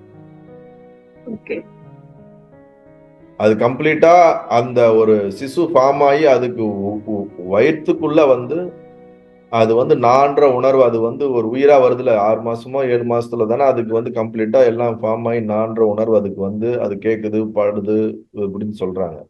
அது கம்ப்ளீட்டா வெளியே வந்ததுக்கு அப்புறம் நீங்க மகா ஜாக்கிரம்னு வச்சுக்கோங்களேன். ஆனா உள்ளுக்குள்ளேயே அதுக்கு நான்ற உணர்வு வந்துருது இல்ல, அது ஜாக்கிரம்னு வச்சுக்கலாம். ஆனா அதுக்கு முந்தின ஸ்டேட் இருக்குல்ல, அது வந்து கிரியேட் ஆகிறதுக்கு முன்னாடி, ஆனா கிரியேட் ஆகிறதுக்கான சிம்டம்ஸ் வந்து அது டெவலப் ஆகுது இல்ல, அந்த டெவலப் ஆகிற ஸ்டேட்டை தான் நம்ம வந்து பீஜ ஜாக்கிரம்னு வச்சுக்கிறோம். அப்ப அந்த ஸ்டேட்லயே அதுக்கான அறிவு இருக்குன்னு தானே அர்த்தம். உயிர்த்தன்மை வந்துருது. உயிர்த்தன்மை வந்ததுங்கிறத விட அதுக்கு ஒரு அறிவு இருக்கிறதுனால தான் தன்னை டெவலப் ஆகிட்டே போகுது. உயிர்த்தன்மைன்னு கூட வச்சுக்கலாம். ஏன்னா நான் உயிர்த்தன்மைங்கும் போது 7 மாசம் கழிச்சு தானே உயிர் வருதுன்னு அடுத்த ஒரு கேள்வி வரும். ஆனா அதுக்கு சொல்ல வரல, அதுக்கு ஒரு அறிவுத்தன்மை, அது தன்னை வந்து உற்பத்தி பண்ணி தன்னை டெவலப் பண்ணக்கூடிய அந்த ஒரு இது ஆகுது இல்ல, அது ஃபார்மே ஆகிறதுக்கு முன்னாடி அப்படி ஒண்ணு பாயிண்டே கிடையாது இல்ல. அததான் நம்ம டார்க் சுளுத்தின்னு சொல்றோம், பிரளயம் ஸ்டேட்னு சொல்றோம். இதோ கர்ப்பம் கர்ப்பத்துல வந்து எதுவுமே உற்பத்தி ஆகல, கர்ப்பம் தயாராகுது ஒரு இதுக்கு, அந்த ஒரு அணு பண்ணதுக்கு அப்புறம் அது பருமடைய அது தன்னை உற்பத்தி பண்ண தயாராகிற நிலைதான் பீஜ ஜாக்கிரம்னு சொல்றோம். அப்போ வந்து ஒரு ஜீவன் வந்து இந்த பிறப்பு மீன்ஸ் இந்த ஜென்மத்துல இருந்து இன்னொரு ஜென்மம் போறதுக்கு முன்னாடி வந்து ஒரு சொல்ல முடியாத ஒரு ஸ்டேட்ல இருக்கு அப்படின்னு நம்ம சொல்றோம். எல்லாமே அத வந்து போய்தான் வரும். அத வந்து சுழற்சி கூட எடுத்துக்கலாமா? ஆமா, சரி, நம்ம உடல் மனம் இயங்காத ஒரு டார்க்னஸ் போயிட்டாலே அது சுளுத்தியா இருக்கட்டும், டெத்தா இருக்கட்டும், பிரளயமா இருக்கட்டும், அதுல டிஃபரன்ஸ் இல்லை, எல்லாம் ஒரே ஒண்ணுதான். அதனாலதான் சொல்றேன், எவ்ரிடே நம்ம டீப் ஸ்லீப் போயிட்டு வர்றது அது ஒரு பிரளயத்துக்கு சமம் தான். அததான் நித்திய பிரளயம்னு சொல்லுவாங்க, புரியுதுங்களா? இந்த உலகம் அழிஞ்சு நம்ம பிரளயத்துக்கு போயிட்டு வர்றதுதான் நைமித்த பிரளயம்னு சொல்லுவாங்க. கம்ப்ளீட்டா நம்ம ரியலைசேஷன் ஆகி மோட்சமாயி கரையிறதுக்கு பேர் தான் மகா பிரளயம்னு சொல்லுவாங்க. அதே மாதிரி பிரம்மாவுடைய 100 வயது முடியும் போது அது ஒரு பிரளயம் சொல்லுவாங்க. அந்த மாதிரி நிறைய கேட்டகரி சொல்லுவாங்க. பட் எல்லா பிரளயமும் இப்ப நீங்க தூக்கத்துல போயிட்டு வர அனுபவத்துக்கும் அதுக்கு வித்தியாசமே கிடையாது, எல்லாம் சிமிலர், அதே மாதிரிதான். அதுல எந்த ஒரு சேஞ்சும் கிடையாது. இப்ப எப்படி உள்ள போயிட்டு நான்ற உணர்வு வெளியே வர மாதிரிதான் இந்த பிரளயமான போது கூட நாம உள்ள போயிட்டு வெளியே வருவோம். ஒரு குழந்தை பிறந்து அதுக்கு நான்ற உணர்வு வர்றதுக்கு முன்னாடி எல்லாம் இருக்குல்ல நிலை, அந்த மாதிரிதான் சிம்பிளா எல்லாத்தோட ஈக்குவலேட் பண்ணிக்க வேண்டியதான். இப்போ காரண பிரபஞ்சம்னு சொல்ற நிலைதான் வந்து அந்த பீஜ ஜாக்கிரமா அப்படி எடுத்துக்கலாம். காரண பிரபஞ்சத்திலையும் அந்த அறிவு உணர்வு இருக்கிறதுனால அதுதான் இது. காரணத்துல இருந்து காரியத்துக்கு தயாராயிடுச்சு. காரணம்னு சொன்ன போனா ரொம்ப டார்க்னஸ், ஸ்லீப் தான் காரணம்னு சொல்லுவோம், புரியுதுங்களா? அதனால அதை வந்து காரணம்னு சொல்லக்கூடாது, காரணத்துல இருந்து காரியத்துக்கு தயாராகக்கூடிய இன்டர்மீடியட் ஸ்டேட். தயார் நிலை. அதாவது காரணத்திலிருந்து சூட்சும நிலைக்கு வர சூட்சும நிலைக்கு வர ஆரம்பிச்சிருச்சுன்னு எடுத்துக்கணும். காரணத்துக்கு அடுத்த சூட்சும நிலைன்னு வச்சுக்கணும். கம்ப்ளீட்டா அது வெல் எவால்வ்டு சூட்சும நிலைக்கு வரும்போதுதான் நமக்கு நல்ல அந்த ஒரு உணர்வு வருது, நான்ற உணர்வு. கம்ப்ளீட்டா ஸ்தூலத்துக்கு எஸ்டாப்ளிஷ் ஆயிட்டோம்னா நம்ம வெரி வெல் மகா ஜாக்கிர நிலைக்கு வந்தோம். அடுத்து சுவாமிஜி, இப்ப இந்த சுழுத்தி நிலையிலேருந்து ஜாகிரத் வரும்போது அந்த மகா ஜாகிரத்துக்கு ஸ்ட்ரைட்டா வர மாதிரிதான் இருக்கு. வர முடியும். நேர ஜாக்கிரம் ரொம்ப ரொம்ப கம்மியா இருக்கிற மாதிரி இருக்கு சுவாமிஜி. அது எப்படி மகா ஜாக்கிரத்துக்கு டைரக்டா வர முடியாதான்னு கேக்குறீங்களா? இல்ல, மகா ஜாக்கிரத்தும் வர மாதிரி இருக்கு. ஆனா அந்த ஜாக்கிரத்து நிலைமைக்கு எல்லாரும் கனவை கோத்ரூ பண்ணிட்டு தான் வருவீங்க. சொப்பனத்தை அது வருது சுவாமிஜி. இந்த கனவுல இருந்து விழிப்பு வந்த உடனேயே எண்ணங்கள் உடனே விழுந்துருது அப்படியே. ஆமா, அந்த நடுவுல நீங்க சொன்ன இந்த எண்ணமற்ற நிலை ஒரு few seconds R milli seconds இருக்கும். அது எப்படி சொல்றது, பிராக்டிஸ் பண்றது? அதை டெய்லியும் நம்ம வந்து முதல் சங்கல்பம் பண்ணணும். நான் என்னோட தூக்கத்துல இருந்து எந்திரிக்கும் போது நான் விழிப்புணர்வோடு என்னோட தூக்கத்துல இருந்து எந்திரிக்கிறத பார்ப்பேன் அப்படின்னு நம்ம இந்த வேக்கிங் ஸ்டேட்ல ரொம்ப ஸ்ட்ராங்கா நினைச்சு நம்ம படுக்க போகும்போது நமக்கு அந்த நேரத்துல இந்த அறிவு வெளிப்படும், நமக்கு அந்த அவேர்னஸ் வரும். அப்ப அந்த அவேர்னஸ்ல இருந்து பார்க்கணும். இப்ப நமக்கு வந்து வேக்கிங், இப்ப நம்ம முழு அறிவு இருக்குல்ல, இப்ப நம்ம யோசிச்சு திருப்பி நம்ம கான்டம்ப்ளேட் பண்ணி நான் அந்த தூங்கி எந்திரிக்கும் போது எப்படி இருக்குது, நான் எந்த மாதிரி வந்திருக்கிறேன், நான்ற உணர்வு எப்படி இருக்கு, அதை நான் பார்க்கணும்னு நமக்குள்ள ரிப்பீட்டடா நமக்கு அதை வந்து கான்டம்ப்ளேட் பண்ண அது டீப்பன் ஆகும்போது என்ன ஆகும்னா, நம்ம தூக்கத்துல இருந்து வெளியே வரும்போது இந்த கான்டம்ப்ளேட் பண்ண அறிவு வந்த உடனே அப்ப என்ன நடக்குதுன்னு நம்ம சாட்சியா பார்க்க ஆரம்பிச்சிருவோம். சங்கல்பம் செய்யதான் அது நம்ம கரெக்டா ரிப்பீட்டடா இப்ப நாம அதை பத்தி டூ மச்சா திங்க் பண்ணும்போது அது அந்த நேரத்துல நம்மள அறியாம நம்ம சாட்சியா பாக்குற ஒரு இது கிடைக்கும். அதனாலதான் சொல்றேன், காரியத்துல ஒர்க் பண்ணா காரணத்துல மாற்றம் நடக்கும்னு. மோட்சங்கிறது நம்ம மனம் காட்டெல்லாம் போனதுக்கு அப்புறம் அப்படிங்கிறோம். போறதுக்கு இங்கதான் ஒர்க் பண்ண முடியும், அங்க ஒர்க் பண்ண முடியாது. டீப் ஸ்டேட்ல ஒர்க் பண்ண முடியாது, ட்ரீம் ஸ்டேட்லயும் ஒர்க் பண்ண முடியாது. அப்ப எல்லா கருவி கரணங்களும் ஃபுல்லா வேக்கப் ஆகி ஆக்டிவா இருக்கிற ஸ்டேட்டு ஜாக்கிர ஸ்டேட் தான், மகா ஜாக்கிர ஸ்டேட் தான். ஆனா அந்த மகா ஜாக்கிர ஸ்டேட்ல ஒர்க் பண்ணா நம்ம காரணத்தையும் மற்ற ஸ்டேட்ல எல்லாம் நம்ம அதோட டாமினேட் இருக்கும், அதனுடைய இதுல இருக்கிறதோட இம்பாக்ட் அதுல இருக்குங்கிறது தான் ட்ரூத்து. இப்ப நீங்க நாளைக்கு ஒரு ட்ரெயின் காலைல 5:30 மணிக்கு போகணும் அப்படின்னா, டெய்லியும் ஒரு 7 மணிக்கு தூங்குறவங்க காலைல 5:30 மணிக்கு போகணும்னு நினைச்சு நைட்டு படுத்தீங்கன்னா, நீங்க டெய்லியும் 7 மணிக்கு எந்திரிக்கிறாள் திடீர்னு 4:30 மணிக்கு 3 மணிக்கெல்லாம் நமக்கு முழிப்பு வந்துடும். ஏன்னா ட்ரெயின் காலைல போகணுங்கிற எண்ணமே நமக்கு என்ன பண்ணிடுது, காலையில நேத்து நைட்டு போட்டது, நேத்து போட்ட எண்ணம் அடுத்த நாள் தூக்கத்துல இருந்து நம்மள டக்குன்னு வெளியே எப்படி எடுக்குது சொல்லுங்க. இது எல்லாருக்குமே பிரத்யட்சமா இருக்குமா இல்லையா? எல்லாரும் லைஃப் ஒரு டைம் ஆச்சு கோத்ரூ பண்ணிருப்பீங்க. நைட்டு தூங்கி நீங்க அலாரம் வைக்கல, காலைல எந்திரிக்கணுங்கிற முந்தின நாள் நினைக்கிற எண்ணமே காலையில நம்மள சீக்கிரம் தூக்கத்துல இருந்து எழுப்பிடுதா இல்லையா? நான் சொல்றது கரெக்டா இல்லையா? அப்ப நம்ம பகல்ல நினைக்கிற எண்ணம் நம்ம தூக்கத்துல போய் எப்படி ஒர்க் பண்ணுது? அப்ப நம்ம காரணத்துல ஒர்க் பண்ணுது இல்ல அது, அதனால சீக்கிரம் நம்மள வெளியில எடுத்துட்டு வர்றது இல்ல ஜாக்கிரத்துல. அப்ப அது காரணத்துல காரியமான இந்த விவகாரத்துல எவ்வளவு ஸ்ட்ராங்கான விதைக்கிற எண்ணங்கள் தான் நம்மளுடைய உள்ள போயிட்டு அடுத்தது வர்ற மாதிரிதான் இந்த பர்த்ல நம்ம எவ்வளவு டீப்பா எந்த விஷயங்களை நம்ம டீப்பா நம்ம நினைக்கிறோமோ அதுதான் டெத்து கழிச்சு நமக்கு எவ்வளவு சீக்கிரம் வரமோ லேட்டா வரமோ எதை சார்ந்து வரோங்கிறது இதே தான் அப்ளிகபிள் ஆகும்.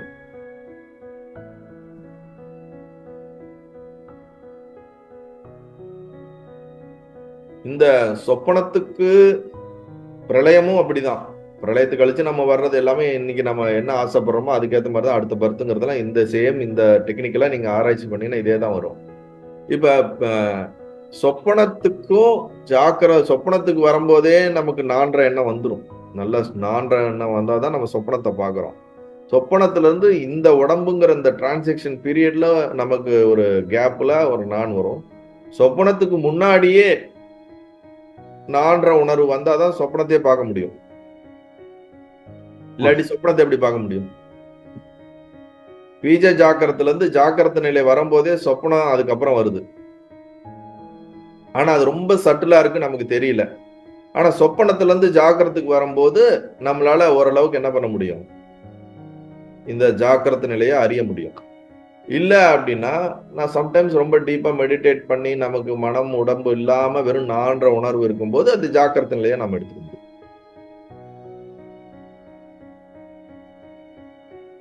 டீப்பா உடம்ப மறந்து உலகத்தை மறந்து வெறும் நான்ற உணர்வு மட்டும் இருக்கிற மாதிரி இருந்துச்சுன்னா அது ஜாக்கிரத நிலையாகும்.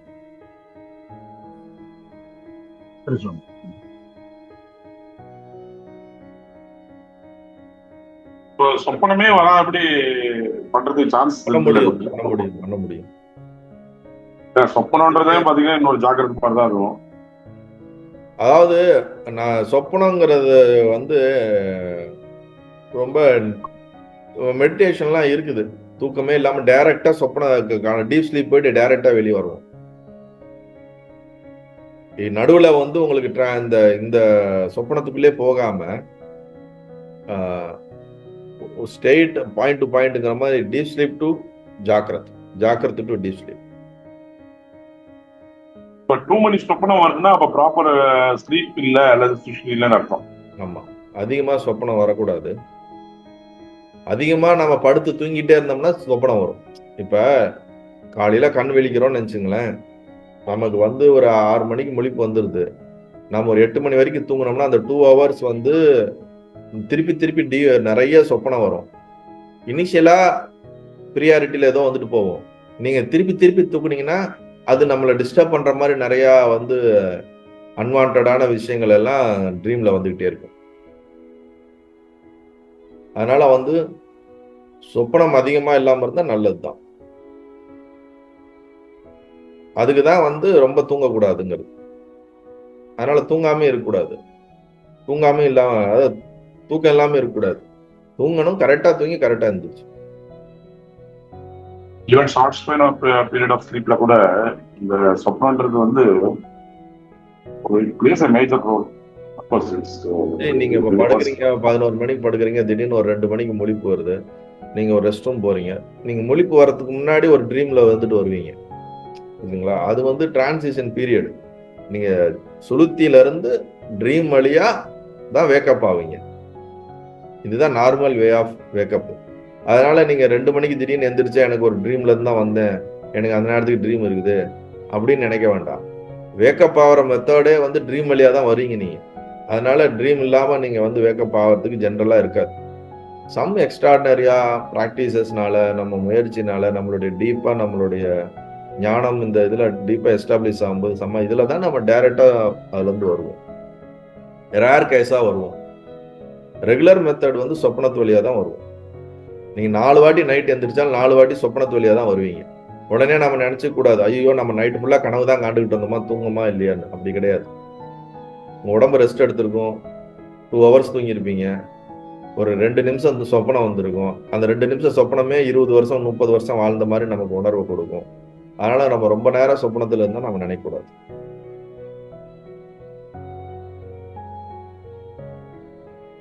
காலையில ஒரு 5 மணிக்கு முழிப்பு வந்துட்டு அப்படியே 1 மணி நேரம் படுத்தாதான் அது நிறைய சொப்பனம் ரிப்பீட்டடா நமக்கு தெரிஞ்சு நம்ம சொப்பனத்தை கிரியேட் பண்ணிட்டே இருக்கணும்.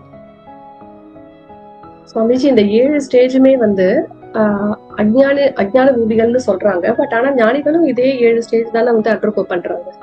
அதுக்குதான் அடுத்து ஞான பூமிகள் சொல்லும் போது இந்த கேள்விக்கு பதில் அதுல வந்துடும். அடுத்து ஞான பூமிகள் 7 சொல்லுவாரு. அதுல வந்து அது என்னன்னு சொன்னா நமக்கு இந்த கேள்விக்கு தெளிவா அதுல பதில் புரியும்.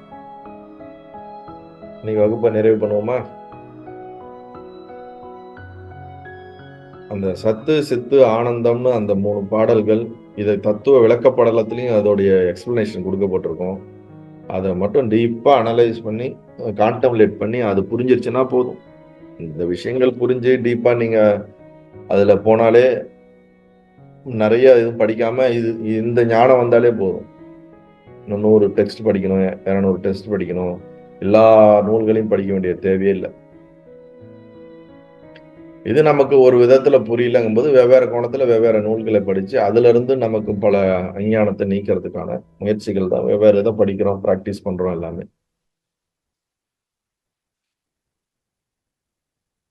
Practice is very much important. சைமல்டேனியஸா நம்ம அறிவை வளர்த்து கொண்டே ஆழமாக்கி கொண்டே போவதற்கான இந்த ஞானமும் ரொம்ப இம்பார்ட்டன்ட். அதுக்கு மேல இத சொல்றதெல்லாம் உள்ள வாங்கி லைஃப்ல அப்ளை பண்ணணும், பிராக்டிஸ் பண்ணணும், சிரத்தையா உள்ள வாங்கணும்.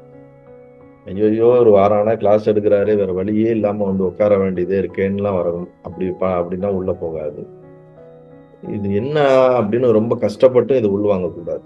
இது வந்து ஒரு ஜூசியா இது என்னன்னு ஒரு ரிசர்ச்சிங் ஒரு இது என்னமோ இருக்கேன்னு ஒரு தேடுதலான ஒரு இதுல போனாதான் இதனுடைய கேட்சே பண்ண முடியும்.